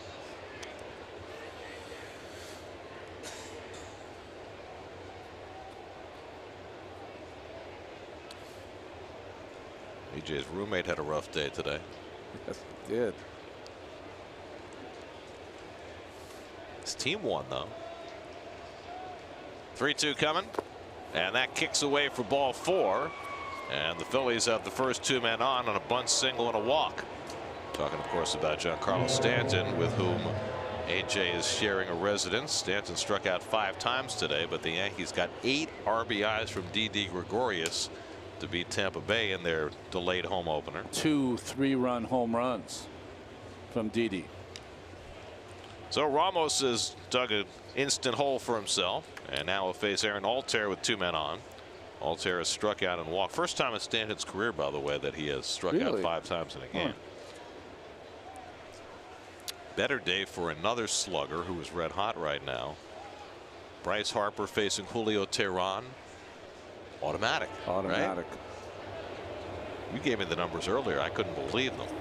Altair takes a big cut, 0-1. 17 for 38 with 6 or 7 home runs. Well, he just hit his 8th home run in 39 career at bats against Julio Teheran, and for Harper, his 4th already this year. By the way, what a wild game they've got going there. 8-5 Atlanta in the 3rd. It's playing the way it did early last season at SunTrust Park. That's a fastball for a strike, and it's 0-2. You know, it's interesting here, Keith. You were talking about how Harvey was excellent over 5 innings with that high fastball. Ramos is more of a breaking ball pitcher where the ball's going to be down more than a high fastball. That's not his main weapon. Rhys Hoskins on deck. Ramos looking for the double play ball from Altair. And he just missed with the fastball, 1-2. Altair struck out and walked against Harvey tonight.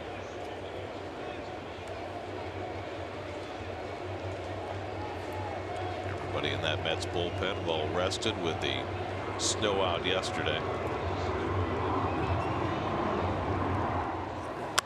One change in that bullpen with Anthony Swarzak going on the disabled list with a strained oblique. So he should be out for a few weeks. Hansel Robles has rejoined the team, and he is here and available tonight. If you're wondering about Jason Vargas, he threw a simulated game, but he's going to throw one more in Port St. Lucie 4 or 5 days from now because he'll feel like he can field his position 100% yet. Broken bone in his glove hand. Altair gets tied up. He did not go around. Angel Hernandez with the call, 2-2. Did not swing. Ball ran in. No way. On the way, Vargas in that simulated game faced Michael Conforto, and there's every chance that Conforto will be activated Thursday when he's eligible, which is a phenomenal piece of good news for this team. 2-2 coming, and that misses low, full count. They threw a 3-2 breaking ball to Carlos Santana and walked him. What will his choice be against Altair? You got Hoskins waiting on deck. First and second, nobody out. And Altair lines one to Frazier, and he's got no other play. 1 out.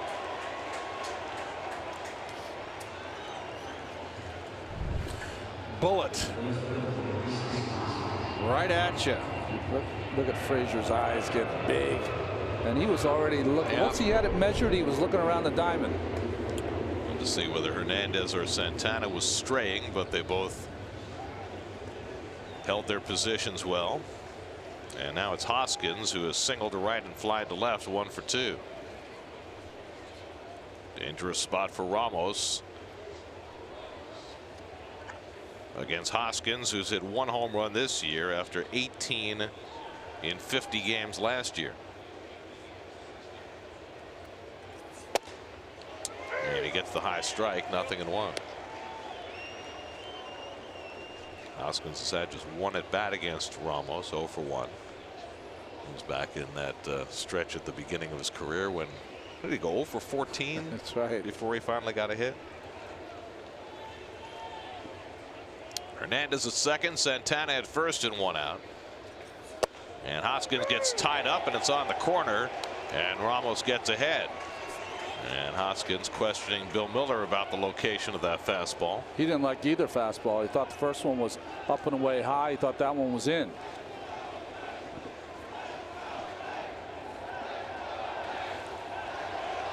The small, chilled crowd trying to root Ramos on. 0-2 to Hoskins. Struck him out. Big strikeout for Ramos, 2 men down.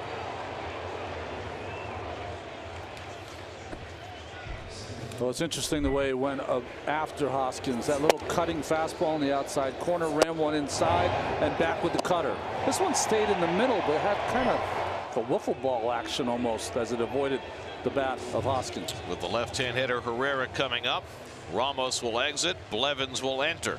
2 out and 2 on, scoreless game. This call to the bullpen brought to you by Verizon.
Jerry Blevins brought in to face Odubel Herrera with 2 on and 2 out. Well, his first outing, Jerry really was struggling. A couple of bases on balls, got a fly ball to get out of that inning, but was not sharp. He's done well against Herrera in the past, 1 for 11.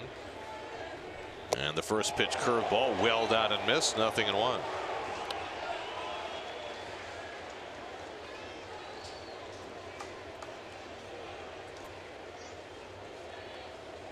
A.J. Ramos gave up a bunt single and a walk, but he got 2 outs, and now counting on Blevins to get the third. Herrera 0 for 2 tonight, 1 for 11 to start the season.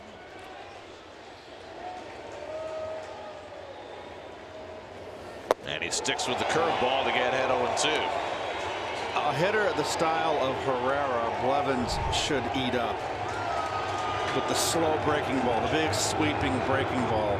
He gets so much his leg kick, he gets his weight going, it's hard to lay off. Just keep feeding him that slow one. Keep throwing it lower and further outside, he'll fish.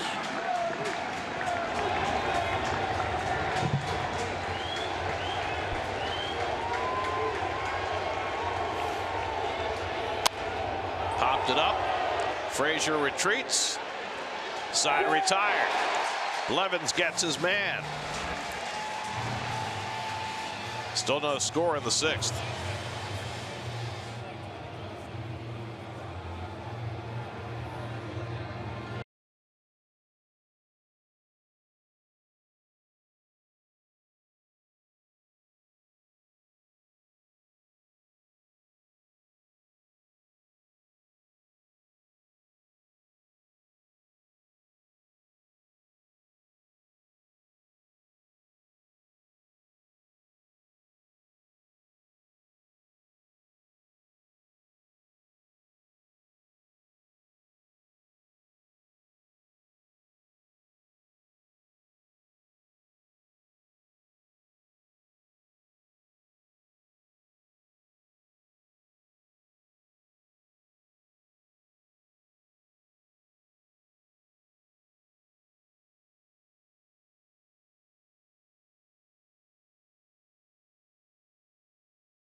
And 5 in the order coming up against Ben Lively in the bottom of the 6th.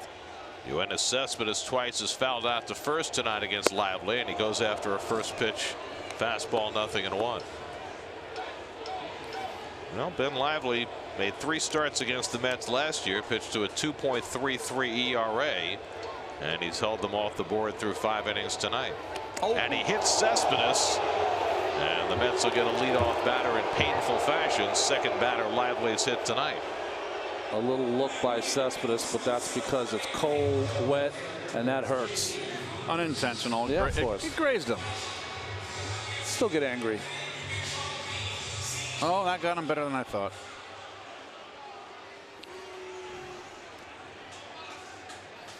Unintentional.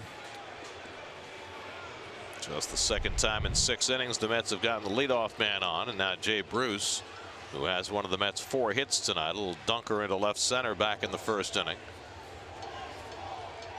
And a first pitch curveball rolled to the right side. Look at that. The only play for Crawford is to first because there was nobody to cover second in the shift.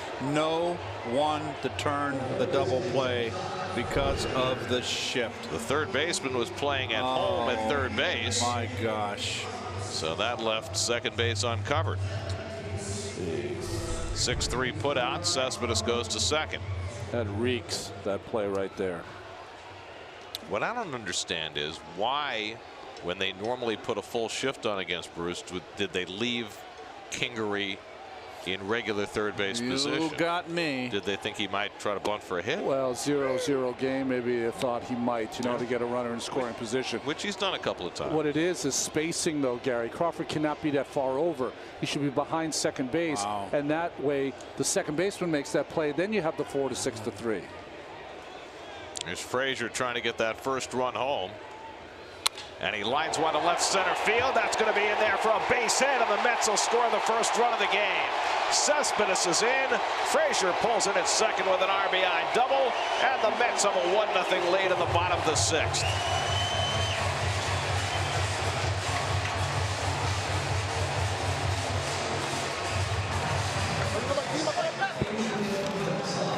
Well, you can see that Hoskins doesn't move too well, cover a lot of ground. Good hitting by, let go with one hand, Todd.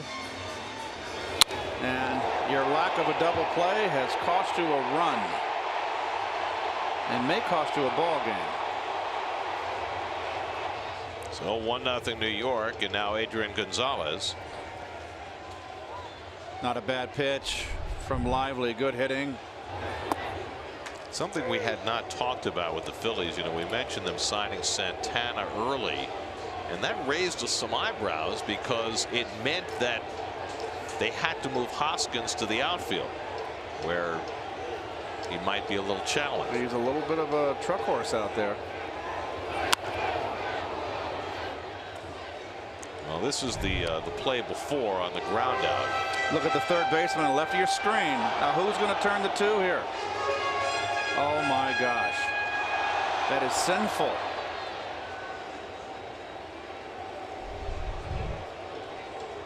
Pitcher gets a ground ball, Ron. It's a double play. Reeks.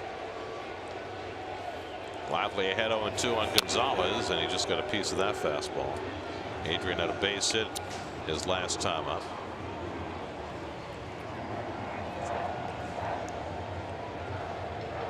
I've seen that before, though.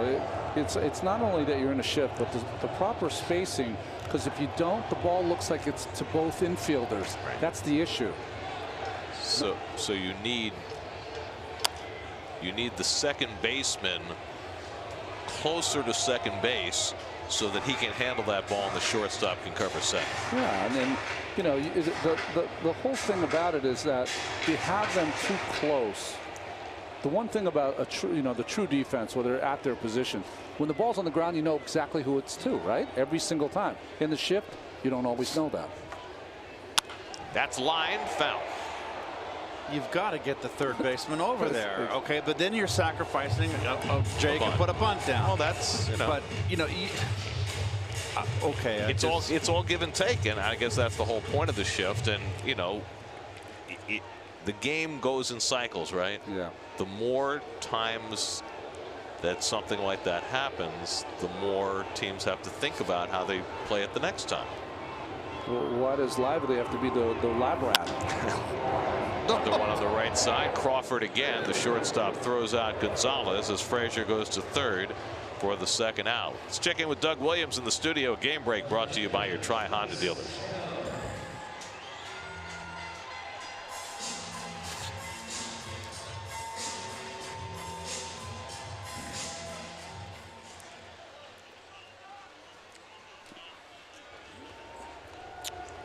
Hit that ball a long way. He's primed for a huge year. He was primed last year before he got hit in mid-May. Travis d'Arnaud pops one foul. Santana coming over, hoping for a play. Gets to the railing, hits it hard, can't make the catch. The railing hit like his left elbow, so it didn't allow him to extend his glove. I don't know if he could have made the play, but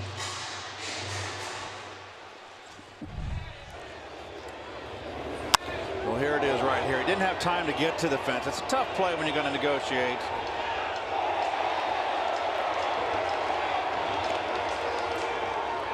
Needed a chest protector he used to wear as a catcher. Darno's getting that long swing again. Very unbalanced at the plate, falling over the plate. It's not going to work. You pointed out before, Keith, he's kind of like dropping that bat over his back shoulder. That's a new twist. Travis is 0 for 2 tonight, struck out and flied out. Lively about to throw his 90th pitch. Frazier at 3rd and 2 out. Lively trying to become the first Phillies starting pitcher to go 6 innings. Nola went 5 1/3 on opening day. Nick Pivetta went 4 innings on Friday, and Vince Velasquez just 2 2/3 on Saturday. And of course, the Philly bullpen very rested. They've had 2 days off in a row. 0-2. Line toward the middle. Base hit.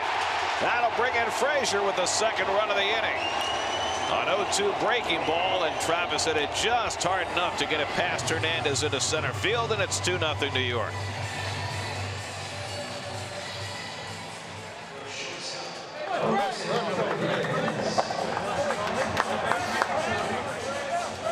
Boy, that's a big 2-out hit right there. And another pretty good pitch here. But with 2 strikes, Travis just keeps that hands back. Let's go with 1 hand. A little more of a leg kick we're seeing here this year there. And what this inning should have been over with no runs. There is at the end of the bat. Gabe Kapler will take the ball from Ben Lively, and the Phillies will make a pitching change. 2-0 Mets in the 6th. We'll be right back.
Sunday at Citi Field. The Mets take on the Brewers at 1:10. The first 15,000 fans will receive a Mets youth baseball glove courtesy of Coca-Cola. Yaxel Rios in to pitch to Jose Reyes, and he takes high for ball 1. Fastball and slider split. You'll see a lot of splits from Rios. He was called up when Pat Neshek went on the disabled list with a sore shoulder. Neshek signed in the winter a 2-year contract. 2-0 to Reyes. Ben Lively not happy at all with what transpired in that last inning. I feel the same way. Hit the first batter, got what looked like a double play ball that was not because of the shift. Frazier drove in 1 run, and then after he got ahead on Darno 0-2 with 2 out, Darno cashed another. Same identical pitches. Identical spots, little cutters, a little more down here, but the same outside corner, off-speed pitch. Both hitters with their butts flying out, letting go with one hand. Whatever works. Yes. It's actually good hitting on their part. When you say butt flying out, it sounds like you're saying something bad, but you're saying no, they were able to make contact regardless of that. Well, their rear end sticking out, that's going to have you sound better. I don't think he was referring to that. That's not what I meant. I'm not is it more diplomatic? In the dirt, and Darno will advance. Good base running by Darno. Took off as soon as that ball hit the ground, and he's at second base. Mets have been very good at that this year so far. Very much on their toes, ready to advance on any ball in the dirt. They've been very successful thus far. 2 Lakewood, California guys around second base there with Darno and Crawford. Talking about old times. Remember that alumni game? No, you know what I'm talking about? Can you believe this weather? You got to play in these. Pitcher spot due up next. Wilmer Flores out on deck. 3-2 to Reyes. And he taps one in front of the plate. Who's going to get it? It's the catcher Alfaro, and he gets him by half a stride. Communication there between Alfaro and Rios. And Alfaro, who has such a strong arm, needed it to gun down Reyes to end the inning. Well, showed some athleticism there, too. Let's get 2 and lead 2-0.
Device with live streaming presented by Verizon. Just visit SNY.TV or download the NBC Sports app today for live streaming coverage of every SNY Mets game. Well, the original plan was for Seth Lugo to start this game tonight, but with the snow out, he gets skipped and he's on in relief.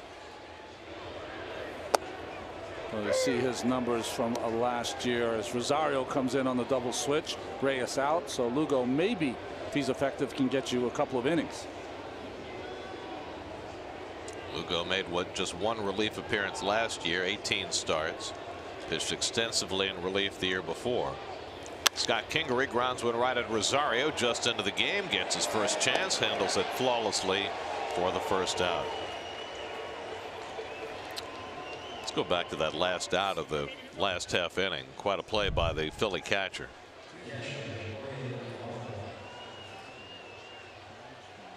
I mean, he took that ball right out of Rios's hand. Yes, he did. And I tell you what, what's missing in that shot, look where he lines up on the mound. It's a really athletic play, is that he was 3/4 of the way out towards the mound to get that ball very quick. See how wet that ball was also?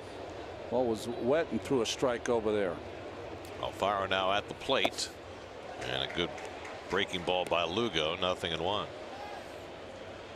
Well, Lugo's only relief outing last year, he went 3 innings against the Cardinals. It is not beyond the realm of possibility he could, go 2 or 3 innings in this relief outing, although the Mets will keep the bullpen active behind him. He was primed and ready to pitch starters innings tonight. The hard thing is, if you're Callaway, is just knowing what you're going to get from Lugo. He's had a lot of days off, and but Seth is usually a strike thrower.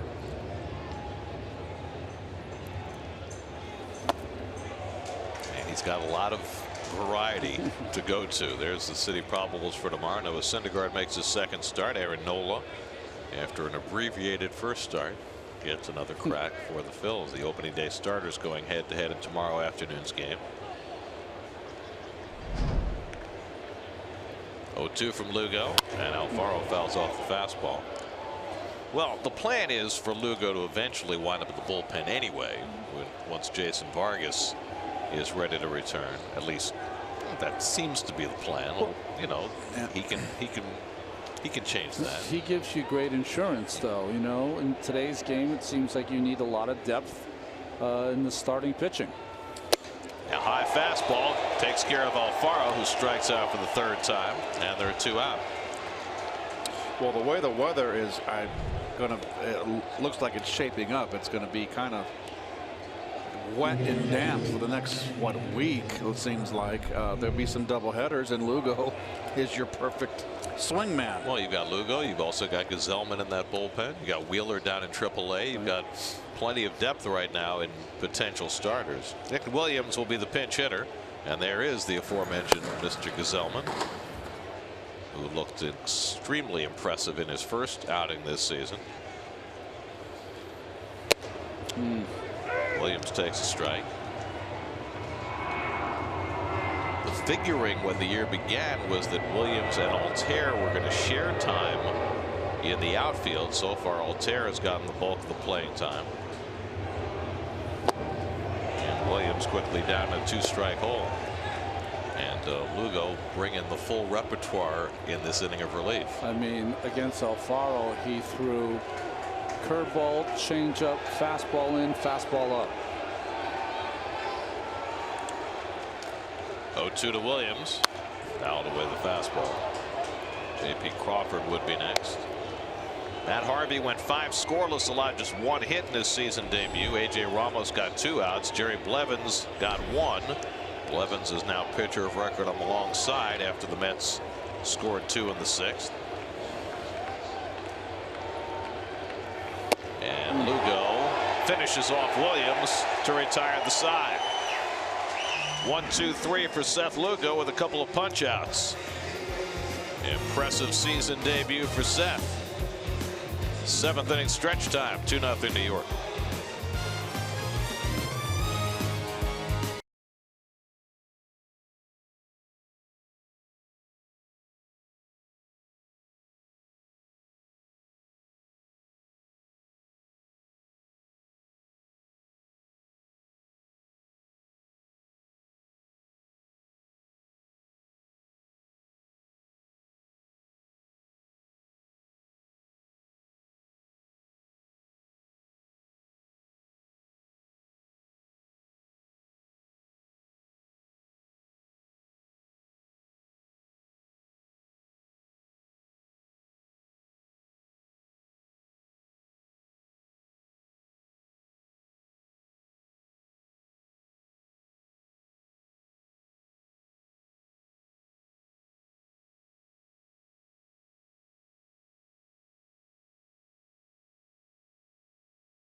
All right, Doug, here's the Mets box score presented by FiOS by Verizon. Scoreless game until the 6th when Todd Frazier and Travis d'Arnaud each drove in a run.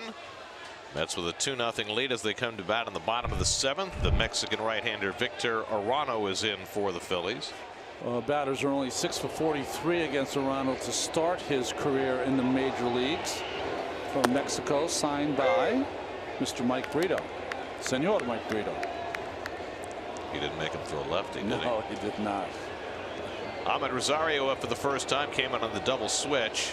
3 for 11 to start the year, and he goes after the slider by Arano, and it's 0-2. Brandon Nimmo on deck, then as Dribble Cabrera. Ben Lively went 5 2/3 for the Phillies. He pitched very well, but he's on the hook. 2 runs, 6 hits, a walk, 5 strikeouts. Yaxel Rios got the final out in the 6th. And now Arano in the 7th. And he strikes out Rosario with the breaking ball for the first out. We'll be back with you. That's not right. There's no game tomorrow night. It's tomorrow afternoon, and we won't be with you. But we will be back with you on Thursday from Washington. We sure will. Mets and Nats in the Washington home opener. What time's that Wago? That's a 1 o'clock start. And then we'll be back on Saturday, Saturday, another 1 o'clock start. But you'll miss us on Sunday. That's right. It's Sunday night, right? All these schedule variations. Hope everybody can keep track. Yes, and that one variation where they tried to cram 3 of us in the Wrigley booth, that had to be corrected. I got taken off, Ron. Oh, you did? I got taken off. Oh, I didn't know that had happened. Yeah, I got taken off. That's that's 4 months from now, right? Yes. So why don't you do this since we have the strange schedule, Keith? You're now on Twitter. Keep our fans abreast of what time we're playing. That's an outstanding point. We go. The Mets go from Chicago to San Francisco, so I can fly out. How do you know the schedule 4 months from now when you don't even know what time the game is tomorrow? It's like knowing what the count is when you're up at the plate. Care. So I get to go out a little early and spend some time with my brother. It all works out in the end. Ronnie will have fun in Chicago. Nimmo gets tied up, but he held the swing, and it's 2-2. So now we've corrected our graphic, and this is our next SNY telecast. Whoa. That's a pretty good, pretty good matchup for the Nats home opener, DeGrom and Strasburg. Exciting. Coverage begins at 12:30. That's City pregame live time on Thursday afternoon. Nimmo drives one to right center, but overcomes Altair to pick it off. Ball hit hard by Brandon. For the second out. It's a scaldy dog right there. 104-mile-an-hour exit velocity. Oh, really? That's what happens when you hit the ball hard, Garrett. That's no consolation to Brandon. You know, they put the exit velocity up on the scoreboard. I don't even peek. I'm just telling you. It's there if you want to look. I don't. What game are we playing September 14th, Keith? We're in division. Cabrera, who's 1 for 3. I just hope it's warmer then than it is right now. That's all I ask. As Bob Murphy used to remind me all the time, he'd say, "It's the summer game." That's right.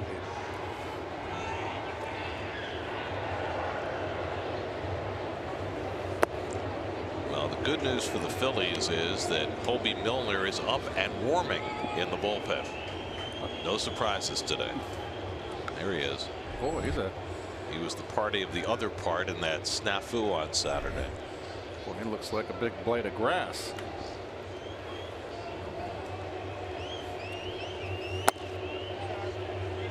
And Arano behind on Cabrera 3-0 with Cespedes standing on deck. Mets haven't done a lot of hitting these last 2 games after doing quite a bit of hitting in the first 2.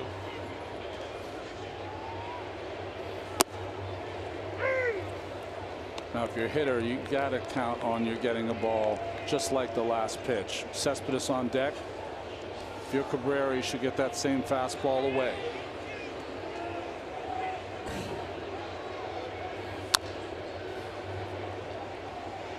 Let's answer our Verizon trivia question. 3 Mets with 120 RBIs or more in a season.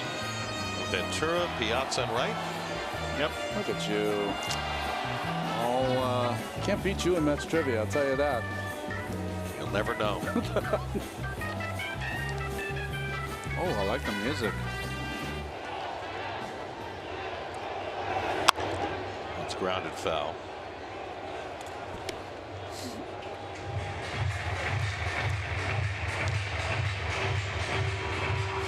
Love those murals.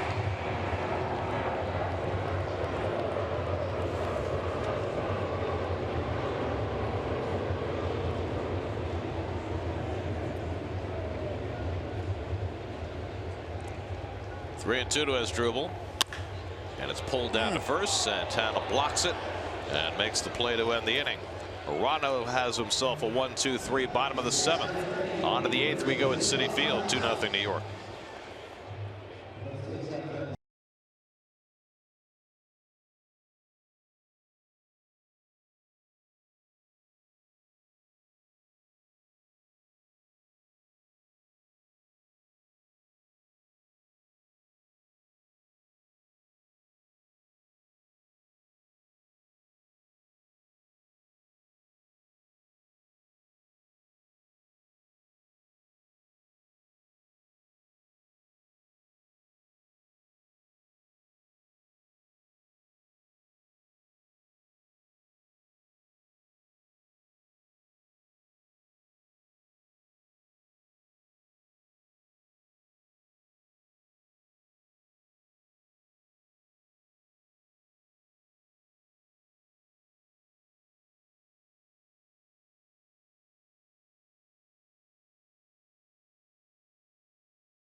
Superfan sweepstakes courtesy of FiOS by Verizon. With the 100% fiber optic network, you've got the best place to watch your Mets all season long. Visit sny.tv/FiOS. Second inning for Seth Lugo as we go to the 8th. Mets up 2-0. J.P. Crawford takes a curveball for a strike. Lugo was very impressive in the 7th. 1-2-3 with a couple of strikeouts. Crawford is fouled out and grounded out 0 for 2. Phillies have had just 2 hits tonight. Another curve, another strike, and it's 0-2. What did he say last year? He throws 11 different pitches. I think we've seen all 11 in the first 12 that he's thrown.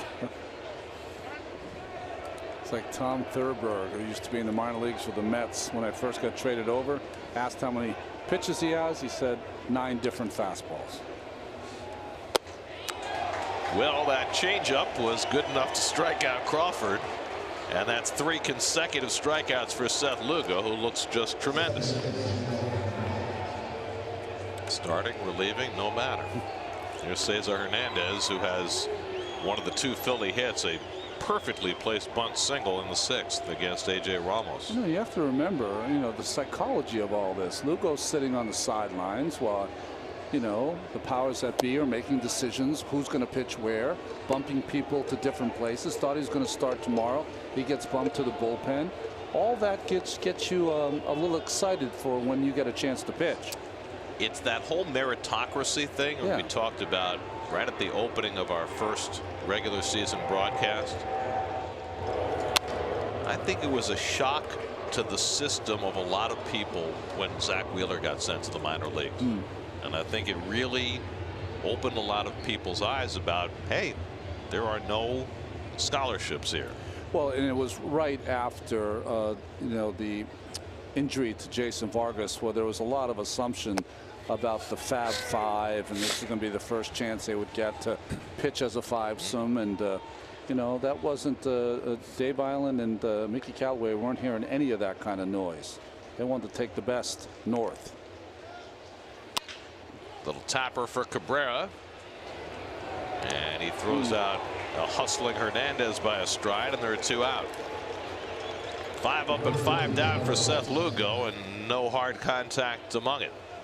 Well, there's your Cadillac drive around the majors. Huge day for Didi Gregorius. Not so great for Giancarlo Stanton, but the Yankees go to 3-1, winning their delayed home opener. Joe Panik homered, but those 2 guys at the top of the Seattle order, Dee Gordon and Gene Segura, combined for 6 hits, and they beat the Giants, and they've got a slugfest going at SunTrust Park. Bryce Harper, Freddie Freeman, A.J. Cole, they've all homered in that game. Am I mistaken, or is Cole still in that game? I don't know. At 10-5. They have his number up there.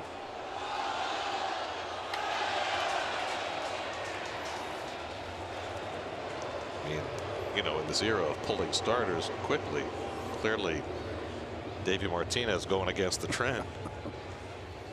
Of course, with his pitching staff, he doesn't have to pull them often.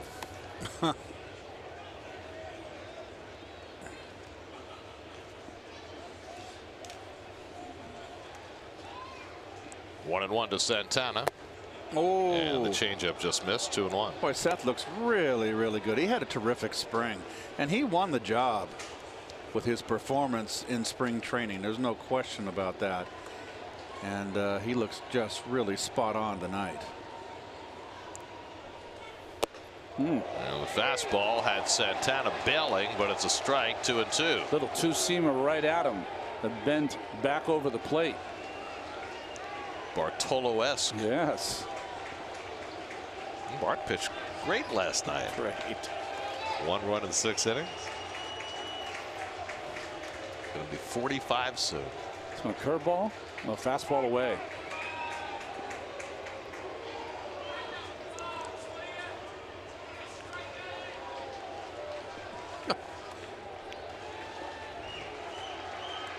Two coming. Struck him out. Lugo with the curveball fan Santana. 2 perfect innings in relief for Lugo with 4 strikeouts. Mets have pitched great tonight. Hey, foul balls, those are great to get. That's a happy man. He's just trying to stay warm. Oh, Don't spill. jeez.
Job extremely well done by Seth Lugo. 2 perfect innings in relief.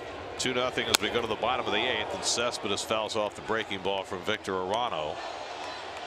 Jeurys Familia getting ready in the bullpen. I thought maybe Mickey Callaway would think about sticking with Lugo for the 3-out save, but it looks like he'll hand it to Familia for the 9th. Well, that was a way to go. They probably, because he has been inactive for such a long time, are happy with 2.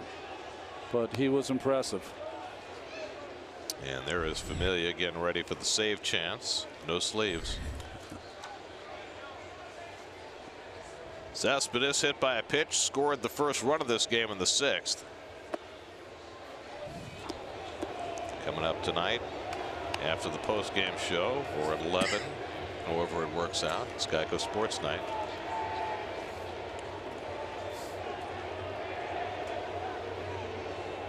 Jay Bruce on deck, then Todd Frazier in the 8th.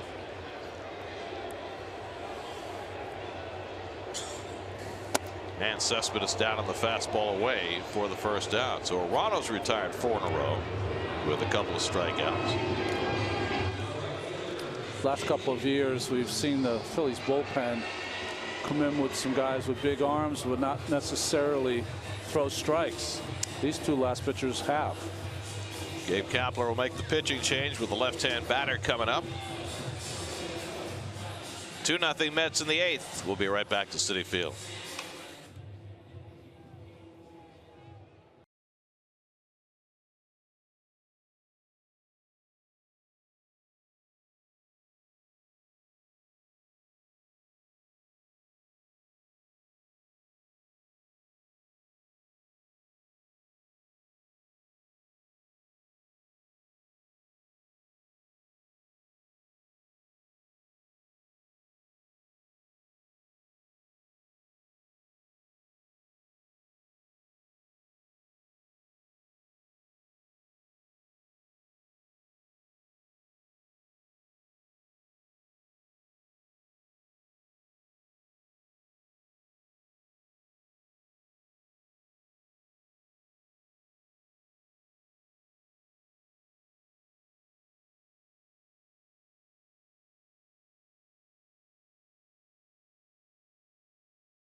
Fully warmed up Hobie Milner gets a breaking ball in for a strike to Jay Bruce. University of Texas. He'll be famous now in Philly forever, but Milner is a specialty lefty. Side armor. And he runs that fastball on the inside corner to Bruce.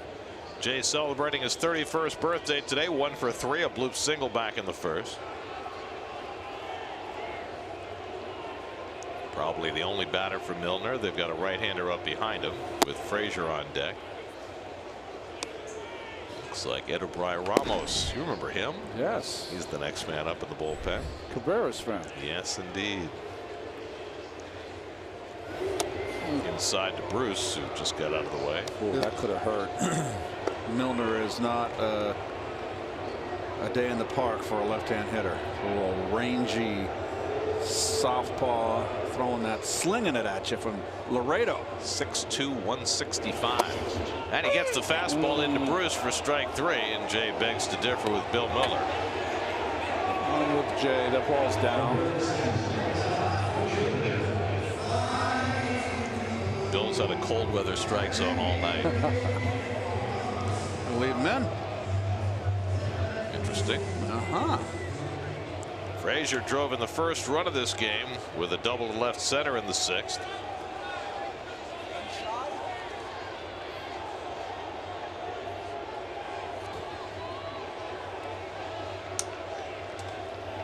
And Todd takes a backdoor slider for a strike.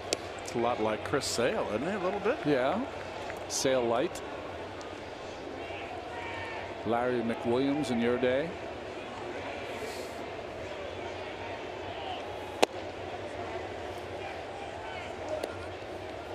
In the 9th, the Phillies are due to send up 3, 4, and 5 in the order. Altair, Hoskins, and Herrera, with Familia getting ready to face them. And Frazier drills one into left for his 2nd hit of the night. 2-out single for Frazier. And now Milner will get another left-hand hitter with Adrian Gonzalez due up, but the Mets will switch up and send up Wilmer Flores, and we'll see whether that pushes another change by Gabe Kapler. Again, Frazier letting go with that one hand. More of a pull hitter. So Wilmer's announced into the game, and here comes Kapler, and he'll make the change and bring in the right-hander Ramos to face Flores. Wheels turning. 2-0 Mets, 8th inning. We'll be right back.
Benz Tri-State dealers, Mercedes-Benz, the best or nothing. Headed by Ramos, the 5th Philadelphia pitcher of the night. It's into place. Once Wilmer Flores was announced into the game, Ramos is in. Only problem with that is that Flores is 3 for 4 against Ramos. He bats with Frazier at first and 2 out. Not a problem for the Mets, but in terms of the matchups that Gabe Kapler is trying to get. Small sample size, Gary. Small sample size. But it was ever thus. Wilmer kills lefties, so yeah. Wilmer got a start on Sunday, went 0 for 4. Batting here for Gonzalez, and he takes a slider off the plate from Ramos, 1-1. So Holby Milner faced 2 batters, a strikeout and a single.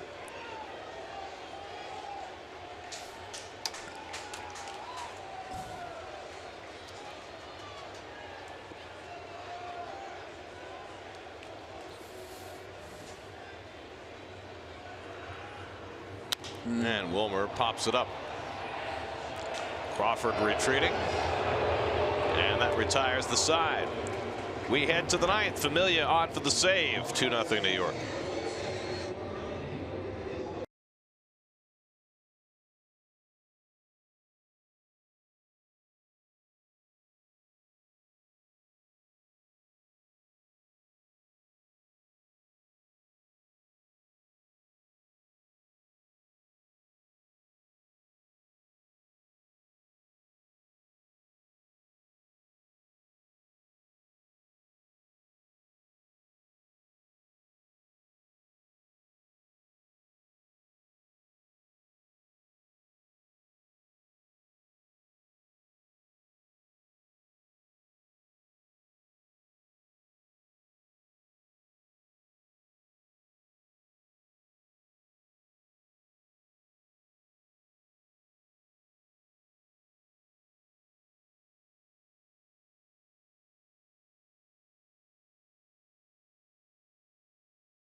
to believe in. Everything I got is for them. Because what he did, hang in my mind, if they ask me to do it, I don't know if I can do it. So this is something special for me. See more of Los Mets baseball in the Dominican Republic Thursday at 6:30 right here on SNY. Jerry's Familia, a big piece of that tremendous special, and he will try and save it for the Mets tonight. Wilmer Flores stays in to play first base. Aaron Altair takes a sinker low and in for ball one. Third time in 4 games for Familia. There used to be a time where you'd have to take a strike against a pitcher when you're down 2 late in the game. Doesn't always come to pass in today's game. You need base runners. 5th pitcher of the night for the Mets, and that just missed to Altair. 2-0, and Familia's velocity down on those first 2 pitches, 92-93. Almost like he's trying to aim it in there, right? He's spiked a few. He hasn't found his rhythm yet. Rhys Hoskins on deck. There's one that just misses. And Bill Muller's had a pretty big strike zone all night. Not there. And it's 3-0.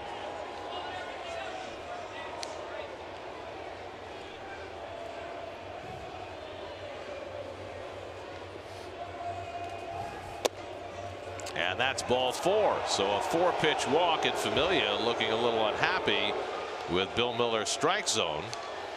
And that'll get the tying run to bat for the Phillies here in the 9th. Let's get a preview of WB Mason post-game live. Gary Apple, Nelson Figueroa. What you got, guys?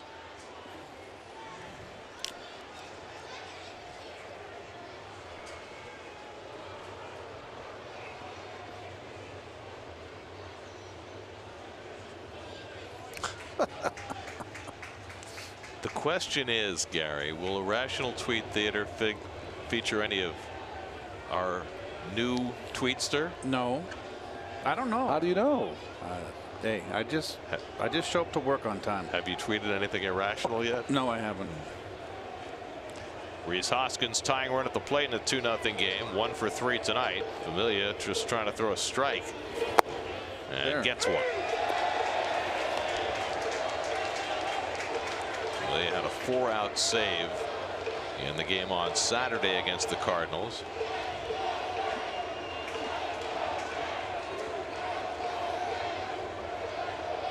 Hoskins 1 for 3 tonight, singled back in the 2nd.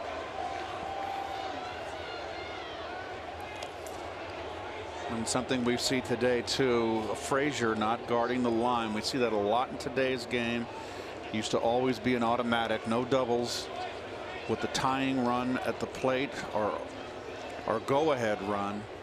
They're giving that line.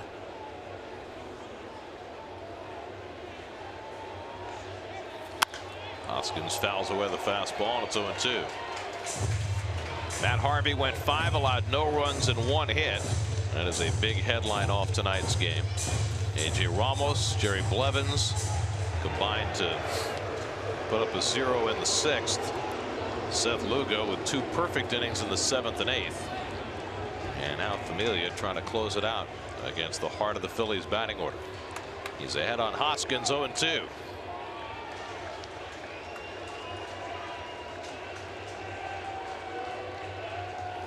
Struck him out. 1 man down. I wonder if that was a sinker or the split finger. I mean, it was 93 and it wasn't. It was just this 2-seam fastball. Good sink. His velocity is clearly down a little bit tonight, but he definitely had the movement on that sinker. Here is Herrera, who was 0 for 3 tonight, and just 1 for 12 to start the year. 11 strikeouts for Mets pitchers tonight thus far.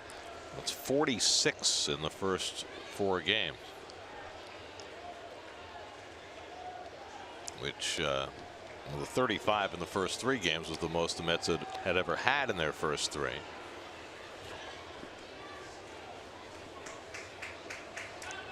.46 strikeouts in less than 36 innings.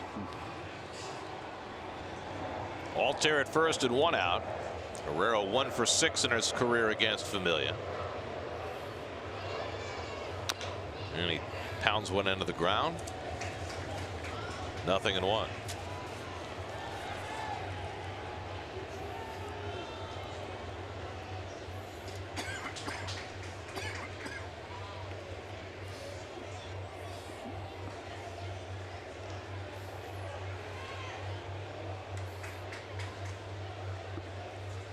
Still a fine mist in the air, and Amelia doing a little work on those spikes, getting the mud out.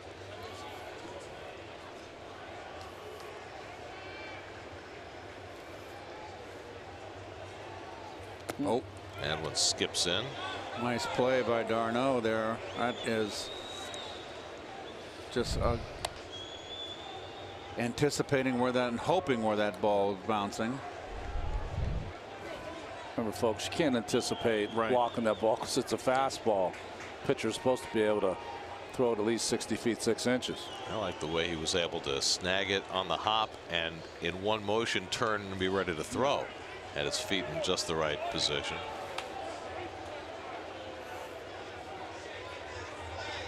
Shortstop kind of play.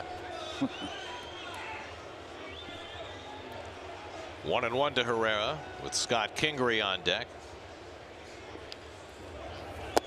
And there's a strike. 1-2. A little backhand by Darno. Like Ronnie said, it's hard to anticipate a fastball. Like you're supposed to throw it, not spike it like that. So it's tough for a catcher to react. So good hands by Travis. Familia after the leadoff walk, a strikeout, and now ahead on Herrera. 1-2.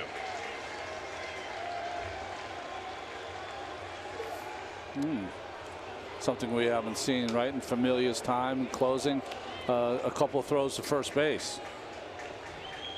Met pitchers have been paying a little more attention to the runners. Altair not likely to be going anywhere, but trying to keep the double play in order. 1-2 coming. Line into right field. Herrera's got a base hit, and the Phillies have the tying runs aboard. Altair goes to third. 2-strike hitting by Herrera, and the Phillies with first and third and one out, and Scott Kingery coming up. Well, look what he misses on the other side of the plate. And that's really right now the way Herrera's hitting. He's been out in front. The ball in, he can, especially down, can golf.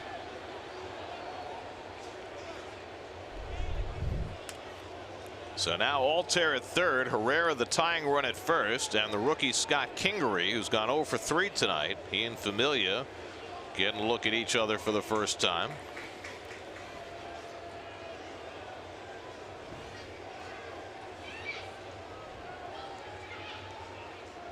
And Kingery takes a strike. First time the Phillies have had a runner to third base tonight. Herrera probably won't steal, but if you're a Phillies base runner, you got to anticipate the ball in the dirt, don't you? Well, I think with Herrera, you never know what he might do over there. You can't forget about it. Yeah, you're right. He is the tying run. Doesn't have a very big lead. And Kingery fouls off the fastball, and now it's 0-2. Well, after a 4-pitch walk to Altair, Familia's been ahead of all 3 hitters to follow. Was unable to put away Herrera. Now he's 0-2 on Kingery with Jorge Alfaro on deck.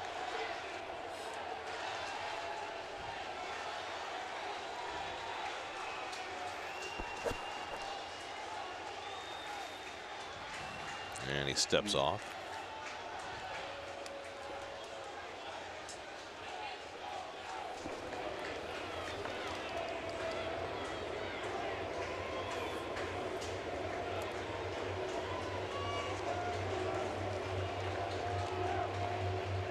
Now the 0-2. And again backhanded by Darno. A ball and 2 strikes. There's Alfaro on deck.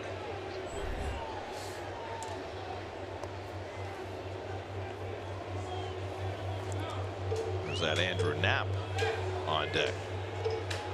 Knapp, the switch hitter. Backup catcher ready to bat for Alfaro.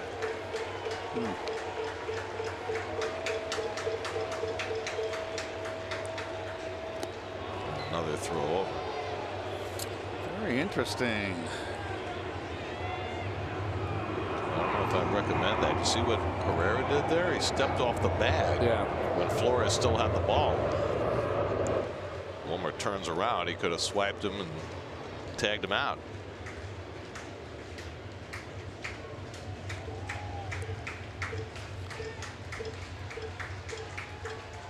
Now the 1-2. Grounded and foul. As Altair dances out of the way.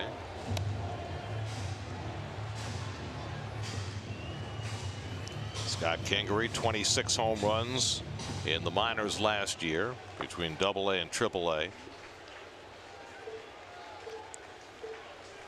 And a chance in a big spot in the 9th inning tonight.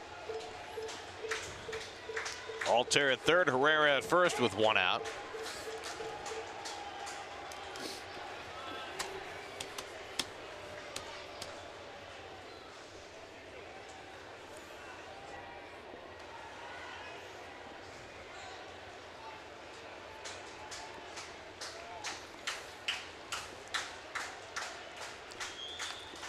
One-two coming.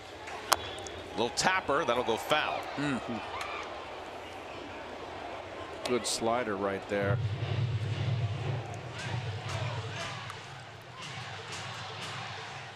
He just barely got a piece of that. I mean, Familia's just been throwing sinker, sinker, sinker. Mixed in a wrinkle there.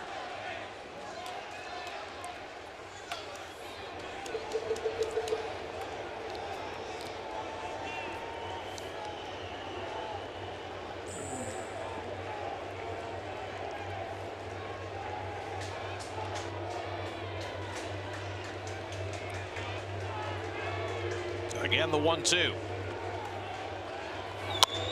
Popped it up, headed toward the stands. Flores to the railing. He's got it. Nice. 2 out. Nice play by Wilmer. That ball didn't have all that much air under it, but he got there. Well, nice negotiation right there with the railing. I mean, it was just far enough over, or if it was right down the railing, you could have went, you know, into the dugout. Dangerous play. Good play by Wilmer. So now Gabe Kapler will send up Andrew Knapp to bat for Jorge Alfaro, who went 0 for 3 with 3 strikeouts tonight. Knapp a switch hitter, so they get the lefty bat in there against Familia.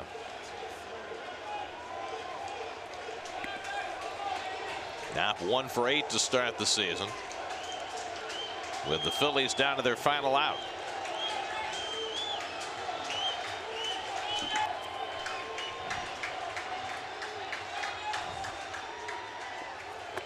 And that skips into Knapp. Ball 1. Pitcher spot 2 up next. Pedro Florimon, he of the early relief appearance, waiting on deck.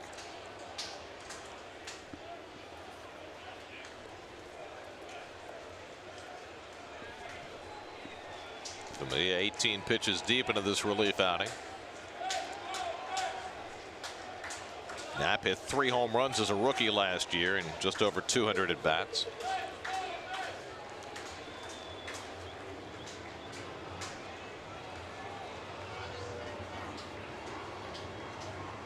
The most deliberate I've seen Familia. Step offs, throw overs. Really? I agree. Altair at third, Herrera at first with 2 out, and Knapp takes one just off the plate. 2-0. So it's not flowing easily for Jerry's.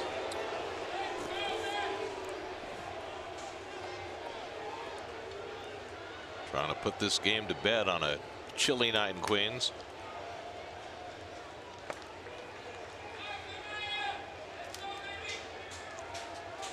Now behind 2-0 on the pinch hitter Knapp. Ball 3. He's already walked 1 in the inning. Walk here would push the tying run into scoring position.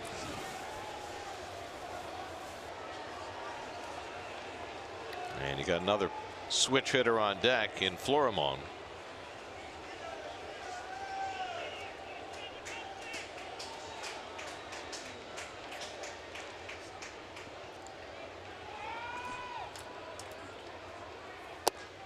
And there's a strike, 3-1.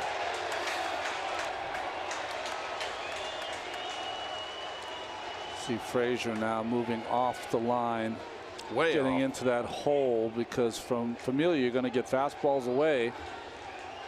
Knapp shoots that way. He's trying to close it up. They're behind 3-1 to Knapp.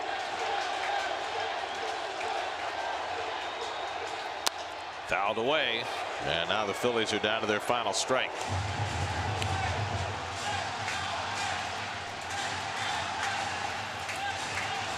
But the full count means that Herrera will get a start from first base, carrying that tying run.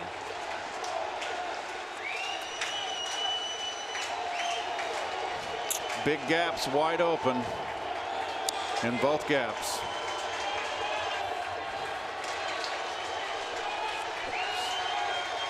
Three and 2 to Andrew Knapp.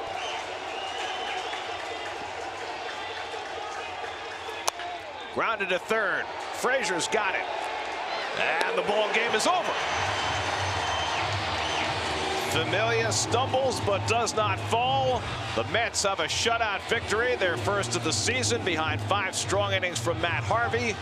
And the Mets have won 3 of 4 to start the season as they shut out the Phillies tonight 2-0. Well, these are the kind of games that you expect that the Mets will enjoy all season long if they get efforts like they did from Matt Harvey. 5 innings, only 1 hit with 5 punch-outs.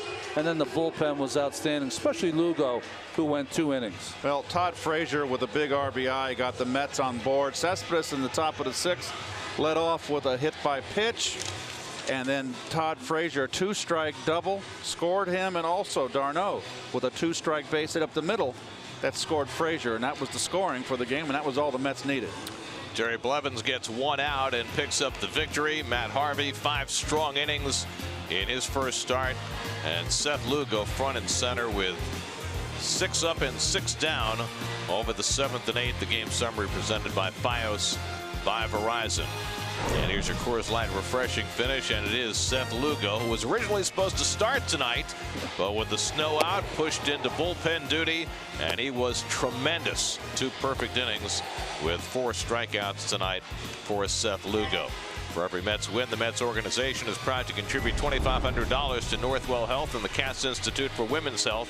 For more information, visit northwell.edu/cats. This win brings the total contribution so far this season to $7,500. New York Mets baseball on SNY is brought to you by FiOS, the best way to watch your Mets all season long. Get the 100% fiber optic network. Visit getfios.com. By Cash for Life from the New York Lottery, you could win $1,000 a day for life. And by Geico, the #1 insurer in the New York market. Final score tonight, the Mets 2 and the Phillies 0. Tomorrow, the Mets and Phillies play an afternoon game. We're back with you on Thursday afternoon. The Mets will be part of the Nationals home opener. Mets and Nats, first road game of the year for the Mets. Coverage begins at 12:30 with Jacob deGrom on the mound against Steven Strasburg. Mets win this one 2-0. Now for Ron Darling, Keith Hernandez, Steve Gelbs, and our entire SNY crew, I'm Gary Cohen at Citi Field. Time for WB Mason post-game live. Gary Apple, Nelson Figueroa. Take it away, guys.